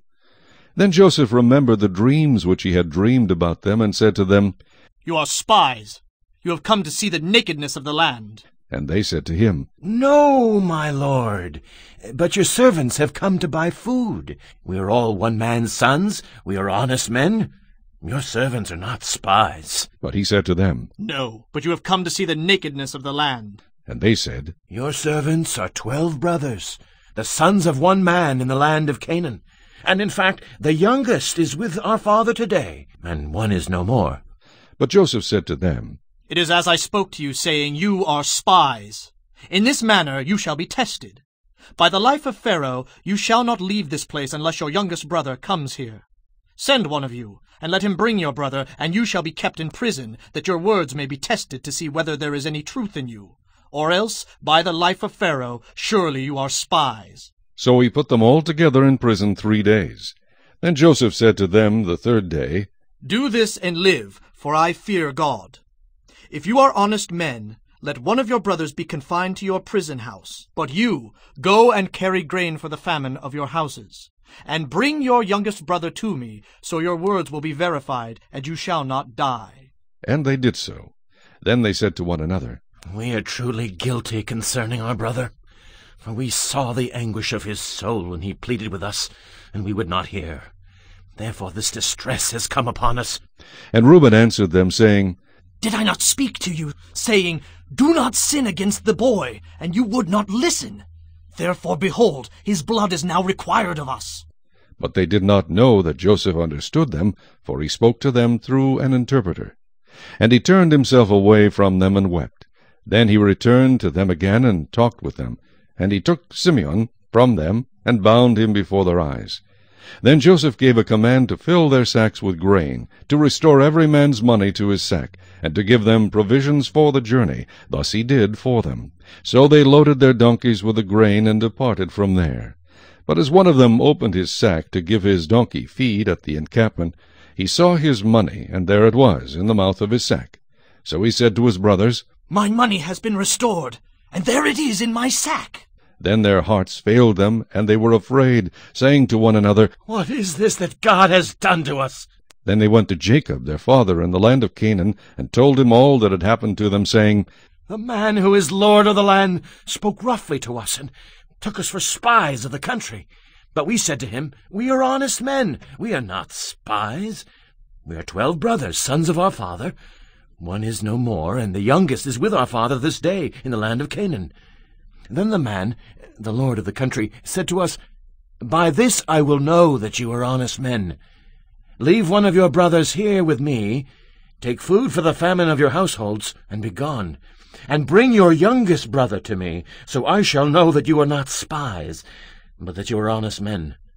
I will grant your brother to you, and you may trade in the land." Then it happened as they emptied their sacks that surprisingly each man's bundle of money was in his sack. And when they and their father saw the bundles of money, they were afraid.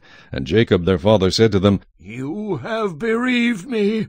Joseph is no more, Simeon is no more, and you want to take Benjamin. All these things are against me." Then Reuben spoke to his father, saying, "Kill my 2 sons if I do not bring him back to you. Put him in my hands, and I will bring him back to you." But he said, "My son shall not go down with you, for his brother is dead, and he is left alone. If any calamity should befall him along the way in which you go, then you would bring down my gray hair with sorrow to the grave." Chapter 43. Now the famine was severe in the land, and it came to pass, when they had eaten up the grain which they had brought from Egypt, that their father said to them, "Go back, buy us a little food." But Judah spoke to him, saying, "The man solemnly warned us, saying, You shall not see my face unless your brother is with you. If you send our brother with us, we will go down and buy you food. But if you will not send him, we will not go down.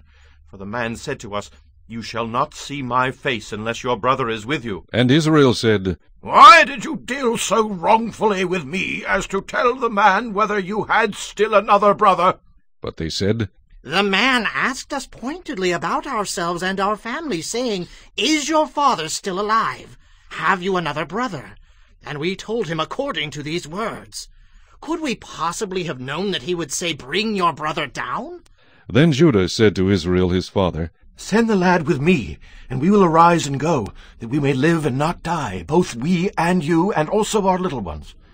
I myself will be surety for him. From my hand you shall require him. If I do not bring him back to you and set him before you, then let me bear the blame forever. For if we had not lingered, surely by now he would have returned this second time. And their father Israel said to them, If it must be so, then do this. Take some of the best fruits of the land in your vessels, and carry down a present for the man, a little balm and a little honey, spices and myrrh, pistachio nuts and almonds. Take double money in your hand, and take back in your hand the money that was returned in the mouth of your sacks. Perhaps it was an oversight. Take a brother also, and arise. Go back to the man, and may God Almighty give you mercy before the man, that he may release your other brother and Benjamin. If I am bereaved, I am bereaved. So the men took that present and Benjamin, and they took double money in their hand, and arose and went down to Egypt, and they stood before Joseph. When Joseph saw Benjamin with them, he said to the steward of his house, Take these men to my home, and slaughter an animal, and make ready, for these men will dine with me at noon.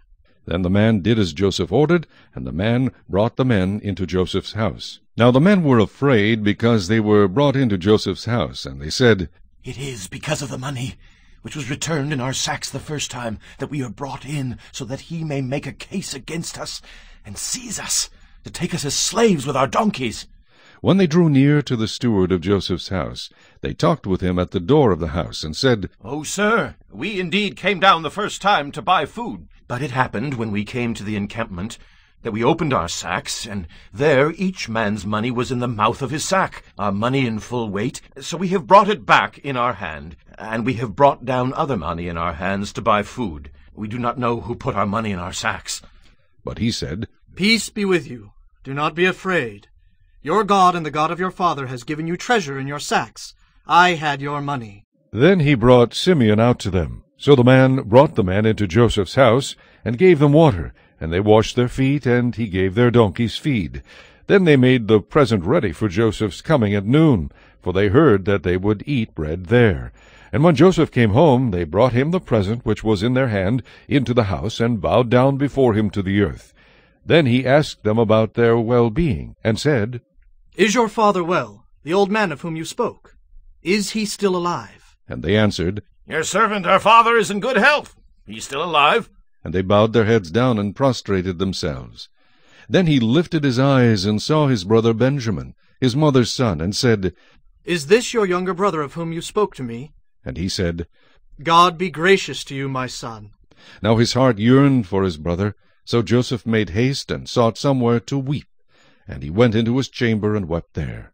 Then he washed his face and came out, and he restrained himself and said, Serve the bread. So they set him a place by himself, and them by themselves, and the Egyptians who ate with him by themselves, because the Egyptians could not eat food with the Hebrews, for that is an abomination to the Egyptians. And they sat before him, the firstborn according to his birthright, and the youngest according to his youth. And the men looked in astonishment at one another. Then he took servings to them from before him, but Benjamin's serving was 5 times as much as any of theirs. So they drank and were merry with him. Chapter 44. And he commanded the steward of his house, saying, Fill the men's sacks with food as much as they can carry, and put each man's money in the mouth of his sack. Also put my cup, the silver cup, in the mouth of the sack of the youngest, and his grain money. So he did according to the word that Joseph had spoken.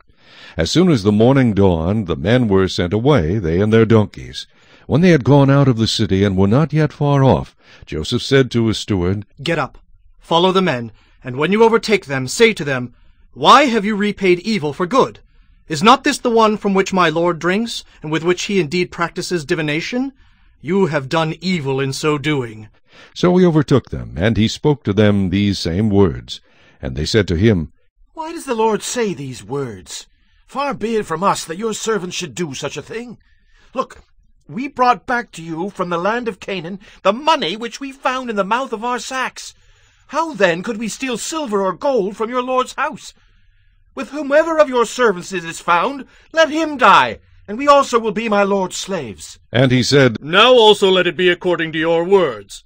He with whom it is found shall be my slave, and you shall be blameless. Then each man speedily let down his sack to the ground, and each opened his sack. So he searched. He began with the oldest, and left off with the youngest, and the cup was found in Benjamin's sack.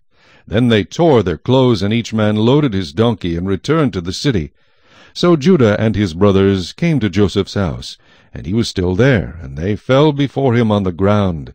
And Joseph said to them, What deed is this you have done? Did you not know that such a man as I can certainly practice divination? Then Judah said, What shall we say to my Lord? What shall we speak? Or how shall we clear ourselves?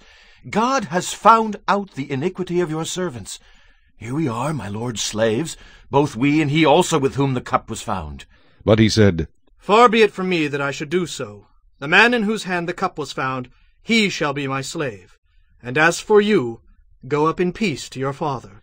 Then Judah came near to him and said, O my Lord, please let your servant speak a word in my Lord's hearing, and do not let your anger burn against your servant, for you are even like Pharaoh. My Lord asked his servant, saying, Have you a father or a brother? And we said to my Lord, We have a father, an old man, and a child of his old age, who is young. His brother is dead, and he alone is left of his mother's children, and his father loves him. Then you said to your servants, Bring him down to me, that I may set my eyes on him. And we said to my Lord, The lad cannot leave his father, for if he should leave his father would die. But you said to your servants, Unless your youngest brother comes down with you, you shall see my face no more. So it was, when we went up to your servant my father, that we told him the words of my Lord. And our father said, Go back and buy us a little food. But we said, We cannot go down. If our youngest brother is with us, then we will go down, for we may not see the man's face unless our youngest brother is with us. Then your servant my father said to us, You know that my wife bore me 2 sons. And the one went out from me, and I said, Surely he is torn to pieces, and I have not seen him since. But if you take this one also from me, and calamity befalls him, you shall bring down my gray hair with sorrow to the grave.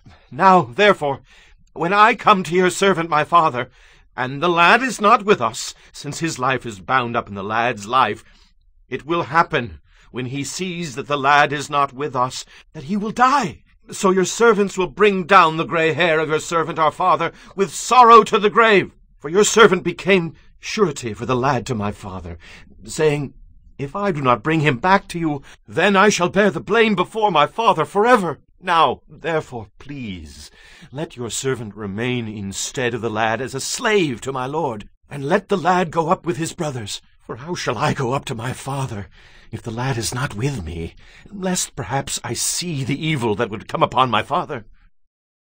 Chapter 45. Then Joseph could not restrain himself before all those who stood by him, and he cried out, Make everyone go out from me. So no one stood with him, while Joseph made himself known to his brothers. And he wept aloud, and the Egyptians in the house of Pharaoh heard it. Then Joseph said to his brothers, I am Joseph. Does my father still live? But his brothers could not answer him, for they were dismayed in his presence. And Joseph said to his brothers, Please come near to me. So they came near. Then he said, I am Joseph your brother, whom you sold into Egypt. But now, do not therefore be grieved or angry with yourselves because you sold me here, for God sent me before you to preserve life. For these 2 years the famine has been in the land, and there are still 5 years in which there will be neither plowing nor harvesting. And God sent me before you to preserve a posterity for you in the earth, and to save your lives by a great deliverance. So now it was not you who sent me here, but God. And he has made me a father to Pharaoh, and lord of all his house, and a ruler throughout all the land of Egypt. Hurry and go up to my father, and say to him, Thus says your son Joseph, God has made me lord of all Egypt. Come down to me, do not tarry. You shall dwell in the land of Goshen, and you shall be near to me, you and your children, your children's children, your flocks and your herds, and all that you have. There I will provide for you, lest you and your household and all that you have come to poverty. For there are still 5 years of famine. And behold, your eyes and the eyes of my brother Benjamin see that it is my mouth that speaks to you. So you shall tell my father of all my glory in Egypt, and of all that you have seen, and you shall hurry and bring my father down here. Then he fell on his brother Benjamin's neck and wept, and Benjamin wept on his neck. Moreover, he kissed all his brothers and wept over them. And after that his brothers talked with him. Now the report of it was heard in Pharaoh's house, saying, Joseph's brothers have come. So it pleased Pharaoh and his servants well. And Pharaoh said to Joseph, Say to your brothers, do this. Lord your animals and depart. Go to the land of Canaan. Bring your father and your households and come to me. I will give you the best of the land of Egypt, and you will eat the fat of the land. Now you are commanded. Do this. Take carts out of the land of Egypt for your little ones and your wives. Bring your father and come. Also, do not be concerned about your goods, for the best of all the land of Egypt is yours. Then the sons of Israel did so, and Joseph gave them carts according to the command of Pharaoh, and he gave them provisions for the journey. He gave to all of them, to each man, changes of garments. But to Benjamin he gave 300 pieces of silver and 5 changes of garments. And he sent to his father these things: 10 donkeys loaded with the good things of Egypt, and 10 female donkeys loaded with grain, bread, and food for his father for the journey. So he sent his brothers away, and they departed. And he said to them, See that you do not become troubled along the way. Then they went up out of Egypt, and came to the land of Canaan to Jacob their father. And they told him, saying, Joseph is still alive, and he is governor over all the land of Egypt. And Jacob's heart stood still, because he did not believe them. But when they told him all the words which Joseph had said to them, and when he saw the carts which Joseph had sent to carry him, the spirit of Jacob their father revived. Then Israel said, It is enough. Joseph, my son, is still alive. I will go and see him before I die. Chapter 46. So Israel took his journey with all that he had, and came to Beersheba, and offered sacrifices to the God of his father Isaac. Then God spoke to Israel in the visions of the night, and said, Jacob, Jacob. And he said, Here I am.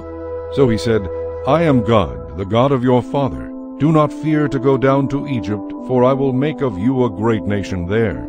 I will go down with you to Egypt, and I will also surely bring you up again, and Joseph will put his hand on your eyes. Then Jacob arose from Beersheba, and the sons of Israel carried their father Jacob, their little ones, and their wives in the carts which Pharaoh had sent to carry him. So they took their livestock and their goods, which they had acquired in the land of Canaan, and went to Egypt, Jacob and all his descendants with him, his sons and his sons' sons, his daughters and his sons' daughters, and all his descendants he brought with him to Egypt. Now these were the names of the children of Israel, Jacob and his sons, who went to Egypt. Reuben was Jacob's firstborn. The sons of Reuben were Hanoch, Palu, Hezron, and Carmi. The sons of Simeon were Jemuel, Jamin, Ohad, Jachin, Zohar, and Shuul, the son of a Canaanite woman. The sons of Levi were Gershon, Kohath, and Merari. The sons of Judah were Onan, Shelah, Perez, and Zerah. But and Onan died in the land of Canaan. The sons of Perez were Hezron and Hamul.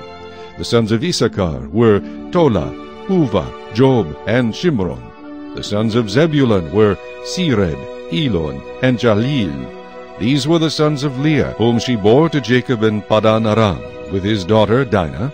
All the persons his sons and his daughters were 33. The sons of Gad were Ziphion, Haggai, Shunai, Esbon, Eri, Arodai, and Arilai. The sons of Asher were Jimnah, Ishua, Isuai, Beriah, and Sirah, their sister. And the sons of Beriah were Heber and Malkiel. These were the sons of Zilpah, whom Laban gave to Leah his daughter, and these she bore to Jacob 16 persons. The sons of Rachel, Jacob's wife, were Joseph and Benjamin. And to Joseph in the land of Egypt were born Manasseh and Ephraim, whom Asenath, the daughter of Potipherah, priest of On, bore to him. The sons of Benjamin were Bela, Becher, Ashbel, Gera, Naaman, Ehai, Rosh, Muphin, Hupin, and Ard. These were the sons of Rachel who were born to Jacob, 14 persons in all. The son of Dan was Hushim. The sons of Naphtali were Jazil, Gunai, Jezer, and Shilem. These were the sons of Bilhah, whom Laban gave to Rachel his daughter, and she bore these to Jacob, 7 persons in all. All the persons who went with Jacob to Egypt, who came from his body, besides Jacob's sons' wives, were 66 persons in all. And the sons of Joseph who were born to him in Egypt were 2 persons. All the persons of the house of Jacob who went to Egypt were 70. Then he sent Judah before him to Joseph, to point out before him the way to Goshen. And they came to the land of Goshen. So Joseph made ready his chariot, and went up to Goshen to meet his father Israel. And he presented himself to him, and fell on his neck, and wept on his neck a good while. And Israel said to Joseph, Now let me die, since I have seen your face, because you are still alive. Then Joseph said to his brothers and to his father's household, I will go up and tell Pharaoh, and say to him, My brothers and those of my father's house who were in the land of Canaan have come to me, and the men are shepherds, for their occupation has been to feed livestock, and they have brought their flocks, their herds, and all that they have. So it shall be when Pharaoh calls you and says, What is your occupation? That you shall say, Your servant's occupation has been with livestock from our youth even till now, both we and also our fathers, that you may dwell in the land of Goshen. For every shepherd is an abomination to the Egyptians. Chapter 47. Then Joseph went and told Pharaoh, and said, My father and my brothers, their flocks and their herds, and all that they possess, have come from the land of Canaan, and indeed they are in the land of Goshen. And he took 5 men from among his brothers, and presented them to Pharaoh. Then Pharaoh said to his brothers, What is your occupation? And they said to Pharaoh, Your servants are shepherds, both we and also our fathers. And they said to Pharaoh, We have come to dwell in the land, because your servants have no pasture for their flocks, for the famine is severe in the land of Canaan. Now therefore please let your servants dwell in the land of Goshen. Then Pharaoh spoke to Joseph, saying, Your father and your brothers have come to you. The land of Egypt is before you. Have your father and brothers dwell in the best of the land. Let them dwell in the land of Goshen. And if you know any competent men among them, then make them chief herdsmen over my livestock. Then Joseph brought in his father Jacob, and set him before Pharaoh, and Jacob blessed Pharaoh. Pharaoh said to Jacob, How old are you? And Jacob said to Pharaoh, The days of the years of my pilgrimage are 130 years. Few and evil have been the days of the years of my life, and they have not attained to the days of the years of the life of my fathers in the days of their pilgrimage. So Jacob blessed Pharaoh, and went out from before Pharaoh. And Joseph situated his father and his brothers, and gave them a possession in the land of Egypt, in the best of the land, in the land of Ramses, as Pharaoh had commanded. Then Joseph provided his father, his brothers, and all his father's household with bread, according to the number in their families. Now there was no bread in all the land, for the famine was very severe, so that the land of Egypt and the land of Canaan languished because of the famine. And Joseph gathered up all the money that was found in the land of Egypt and in the land of Canaan for the grain which they bought. And Joseph brought the money into Pharaoh's house. So when the money failed in the land of Egypt and in the land of Canaan, all the Egyptians came to Joseph and said, Give us bread, for why should we die in your presence? For the money has failed. Then Joseph said, Give your livestock, and I will give you bread for your livestock, if the money is gone. So they brought their livestock to Joseph, and Joseph gave them bread in exchange for the horses, the flocks, the cattle of the herds, and for the donkeys. Thus he fed them with bread in exchange for all their livestock that year. When that year had ended, they came to him the next year, and said to him, We will not hide from my lord that our money is gone. My lord also has our herds of livestock. There is nothing left in the sight of my lord but our bodies and our lands. Why should we die before your eyes, both we and our land? Buy us and our land for bread, and we and our land will be servants of Pharaoh. Give us seed, that we may live and not die, that the land may not be desolate. Then Joseph bought all the land of Egypt for Pharaoh, for every man of the Egyptians sold his field, because the famine was so severe upon them. So the land became Pharaoh's. And as for the people, He moved them into the cities, from one end of the borders of Egypt to the other end. Only the land of the priests he did not buy, for the priests had rations allotted to them by Pharaoh, and they ate their rations which Pharaoh gave them. Therefore they did not sell their lands. Then Joseph said to the people, Indeed, I have bought you and your land this day for Pharaoh. Look, here is seed for you, and you shall sow the land. And it shall come to pass in the harvest that you shall give 1/5 to Pharaoh. 4/5 shall be your own, as seed for the field and for your food, for those of your households, and as food for your little ones. So they said, You have saved our lives. Let us find favor in the sight of my lord, and we will be Pharaoh's servants. And Joseph made it a law over the land of Egypt to this day, that Pharaoh should have 1/5, except for the land of the priests only, which did not become Pharaoh's. So Israel dwelt in the land of Egypt, in the country of Goshen, and they had possessions there, and grew and multiplied exceedingly. And Jacob lived in the land of Egypt 17 years. So the length of Jacob's life was 147 years. When the time drew near that Israel must die, he called his son Joseph, and said to him, Now if I have found favor in your sight, please put your hand under my thigh, and deal kindly and truly with me. Please, do not bury me in Egypt, but let me lie with my fathers. You shall carry me out of Egypt, and bury me in their burial place. And he said, I will do as you have said. Then he said, Swear to me. And he swore to him. So Israel bowed himself on the head of the bed. Chapter 48. Now it came to pass after these things that Joseph was told, Indeed your father is sick. And he took with him his 2 sons, Manasseh and Ephraim. And Jacob was told, Look, your son Joseph is coming to you. And Israel strengthened himself, and sat up on the bed. Then Jacob said to Joseph, God Almighty appeared to me at Luz in the land of Canaan, and blessed me, and said to me, Behold, I will make you fruitful, and multiply you, and I will make of you a multitude of people, and give this land to your descendants after you as an everlasting possession. And now your 2 sons, Ephraim and Manasseh, who were born to you in the land of Egypt before I came to you in Egypt, are mine. As Reuben and Simeon, they shall be mine. Your offspring, whom you beget after them, shall be yours. They will be called by the name of their brothers in their inheritance. But as for me, when I came from Paddan, Rachel died beside me in the land of Canaan on the way, when there was but a little distance to go to Ephrath, and I buried her there on the way to Ephrath, that is, Bethlehem. Then Israel saw Joseph's sons, and said, Who are these? And Joseph said to his father, They are my sons, whom God has given me in this place. And he said, Please bring them to me, and I will bless them. Now the eyes of Israel were dim with age, so that he could not see. Then Joseph brought them near him, and he kissed them and embraced them. And Israel said to Joseph, I had not thought to see your face, but in fact God has also shown me your offspring. So Joseph brought them from beside his knees, and he bowed down with his face to the earth. And Joseph took them both, Ephraim with his right hand toward Israel's left hand, and Manasseh with his left hand toward Israel's right hand, and brought them near him. Then Israel stretched out his right hand, and laid it on Ephraim's head, who was the younger, and his left hand on Manasseh's head, guiding his hands knowingly, for Manasseh was the firstborn. And he blessed Joseph, and said, God, before whom my fathers Abraham and Isaac walked, the God who has fed me all my life long to this day, the angel who has redeemed me from all evil, bless the lads.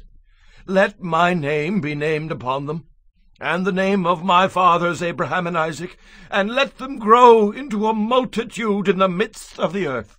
Now when Joseph saw that his father laid his right hand on the head of Ephraim, it displeased him. So he took hold of his father's hand to remove it from Ephraim's head to Manasseh's head. And Joseph said to his father, Not so, my father, for this one is the firstborn. Put your right hand on his head. But his father refused, and said, I know, my son, I know. He also shall become a people, and he also shall be great. But truly his younger brother shall be greater than he, and his descendants shall become a multitude of nations. So he blessed them that day, saying, By you Israel will bless, saying, May God make you as Ephraim and as Manasseh. And thus he set Ephraim before Manasseh. Then Israel said to Joseph, Behold, I am dying, but God will be with you and bring you back to the land of your fathers. Moreover, I have given to you one portion above your brothers, which I took from the hand of the Amorite with my sword and my bow. Chapter 49. And Jacob called his sons and said, Gather together, that I may tell you what shall befall you in the last days. Gather together and hear, you sons of Jacob, and listen to Israel your father. Reuben, you are my firstborn, my might and the beginning of my strength, the excellency of dignity and the excellency of power. Unstable as water you shall not excel, because you went up to your father's bed, and you defiled it. You went up to my couch. Simeon and Levi are brothers. Instruments of cruelty are in their dwelling place. Let not my soul enter their council. Let not my honor be united to their assembly. For in their anger they slew a man, and in their self-will they hamstrung an ox. Cursed be their anger, for it is fierce, and their wrath, for it is cruel. I will divide them in Jacob, and scatter them in Israel. Judah, you are he whom your brothers shall praise. Your hand shall be on the neck of your enemies. Your father's children shall bow down before you. Judah is a lion's whelp. From the prey, my son, you have gone up. He bows down. He lies down as a lion. And as a lion, who shall rouse him? The scepter shall not depart from Judah, nor a lawgiver from between his feet, until Shiloh comes, and to him shall be the obedience of the people, binding his donkey to the vine, and his donkey's colt to the choice vine. He washed his garments in wine, and his clothes in the blood of grapes. His eyes are darker than wine, and his teeth whiter than milk. Zebulun shall dwell by the haven of the sea. He shall become a haven for ships, and his border shall adjoin Sidon. Issachar is a strong donkey, lying down between two burdens. He saw that rest was good, and that the land was pleasant. He bowed his shoulder to bear a burden, and became a band of slaves. Dan shall judge his people as one of the tribes of Israel. Dan shall be a serpent by the way, a viper by the path, that bites the horse's heels, so that its rider shall fall backward. I have waited for your salvation, O Lord. Gad, a troop shall tramp upon him, but he shall triumph at last. Bread from Asher shall be rich, and he shall yield royal dainties. Naphtali is a deer let loose. He uses beautiful words. Joseph is a fruitful bough by a well. His branches run over the wall. The archers have bitterly grieved him, shot at him and hated him, but his bow remained in strength, and the arms of his hands were made strong by the hands of the mighty God of Jacob. From there is the shepherd, the stone of Israel, by the God of your father who will help you, and by the Almighty who will bless you, with blessings of heaven above, blessings of the deep that lies beneath, blessings of the breasts and of the womb. The blessings of your father have excelled the blessings of my ancestors, up to the utmost bound of the everlasting hills. They shall be on the head of Joseph, and on the crown of the head of him who was separate from his brothers. Benjamin is a ravenous wolf. In the morning he shall devour the prey, and at night he shall divide the spoil. All these are the 12 tribes of Israel, and this is what their father spoke to them. And he blessed them. He blessed each one according to his own blessing. Then he charged them and said to them, I am to be gathered to my people. Bury me with my fathers in the cave that is in the field of Ephron the Hittite, in the cave that is in the field of Machpelah, which is before Mamre, in the land of Canaan, which Abraham bought with the field of Ephron the Hittite as a possession for a burial place. There they buried Abraham and Sarah his wife. There they buried Isaac and Rebekah his wife. And there I buried Leah. The field and the cave that is there were purchased from the sons of Heth. And when Jacob had finished commanding his sons, he drew his feet up into the bed and breathed his last, and was gathered to his people. Chapter 50. Then Joseph fell on his father's face, and wept over him, and kissed him. And Joseph commanded his servants, the physicians, to embalm his father. So the physicians embalmed Israel. 40 days were required for him, for such are the days required for those who are embalmed. And the Egyptians mourned for him 70 days. Now when the days of his mourning were past, Joseph spoke to the household of Pharaoh, saying, If now I have found favor in your eyes, please speak in the hearing of Pharaoh, saying, My father made me swear, saying, Behold, I am dying. In my grave, which I dug for myself in the land of Canaan, there you shall bury me. Now therefore please let me go up and bury my father, and I will come back. And Pharaoh said, Go up and bury your father, as he made you swear. So Joseph went up to bury his father, and with him went all the servants of Pharaoh, the elders of his house, and all the elders of the land of Egypt, as well as all the house of Joseph, his brothers, and his father's house. Only their little ones, their flocks, and their herds they left in the land of Goshen. And there went up with him both chariots and horsemen, and it was a very great gathering. Then they came to the threshing floor of Atad, which is beyond the Jordan, and they mourned there with a great and very solemn lamentation. He observed 7 days of mourning for his father. And when the inhabitants of the land, the Canaanites, saw the mourning at the threshing floor of Atad, they said, This is a deep mourning of the Egyptians. Therefore its name was called Abel Mizraim, which is beyond the Jordan. So his sons did for him just as he had commanded them.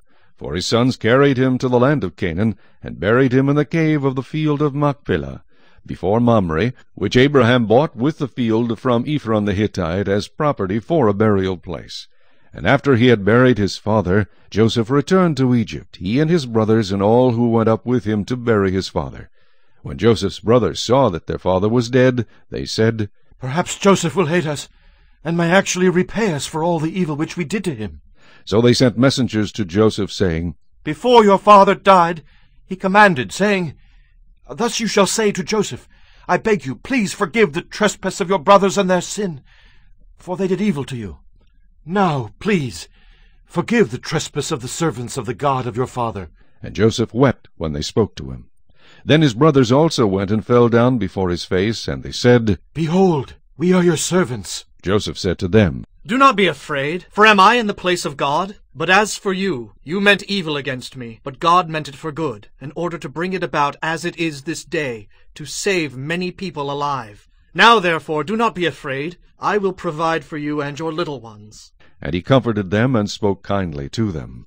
So Joseph dwelt in Egypt, he and his father's household, and Joseph lived 110 years. Joseph saw Ephraim's children to the 3rd generation. The children of Machir, the son of Manasseh, were also brought up on Joseph's knees. And Joseph said to his brethren, I am dying, but God will surely visit you, and bring you out of this land to the land of which he swore to Abraham, to Isaac, and to Jacob. Then Joseph took an oath from the children of Israel, saying, God will surely visit you, and you shall carry up my bones from here.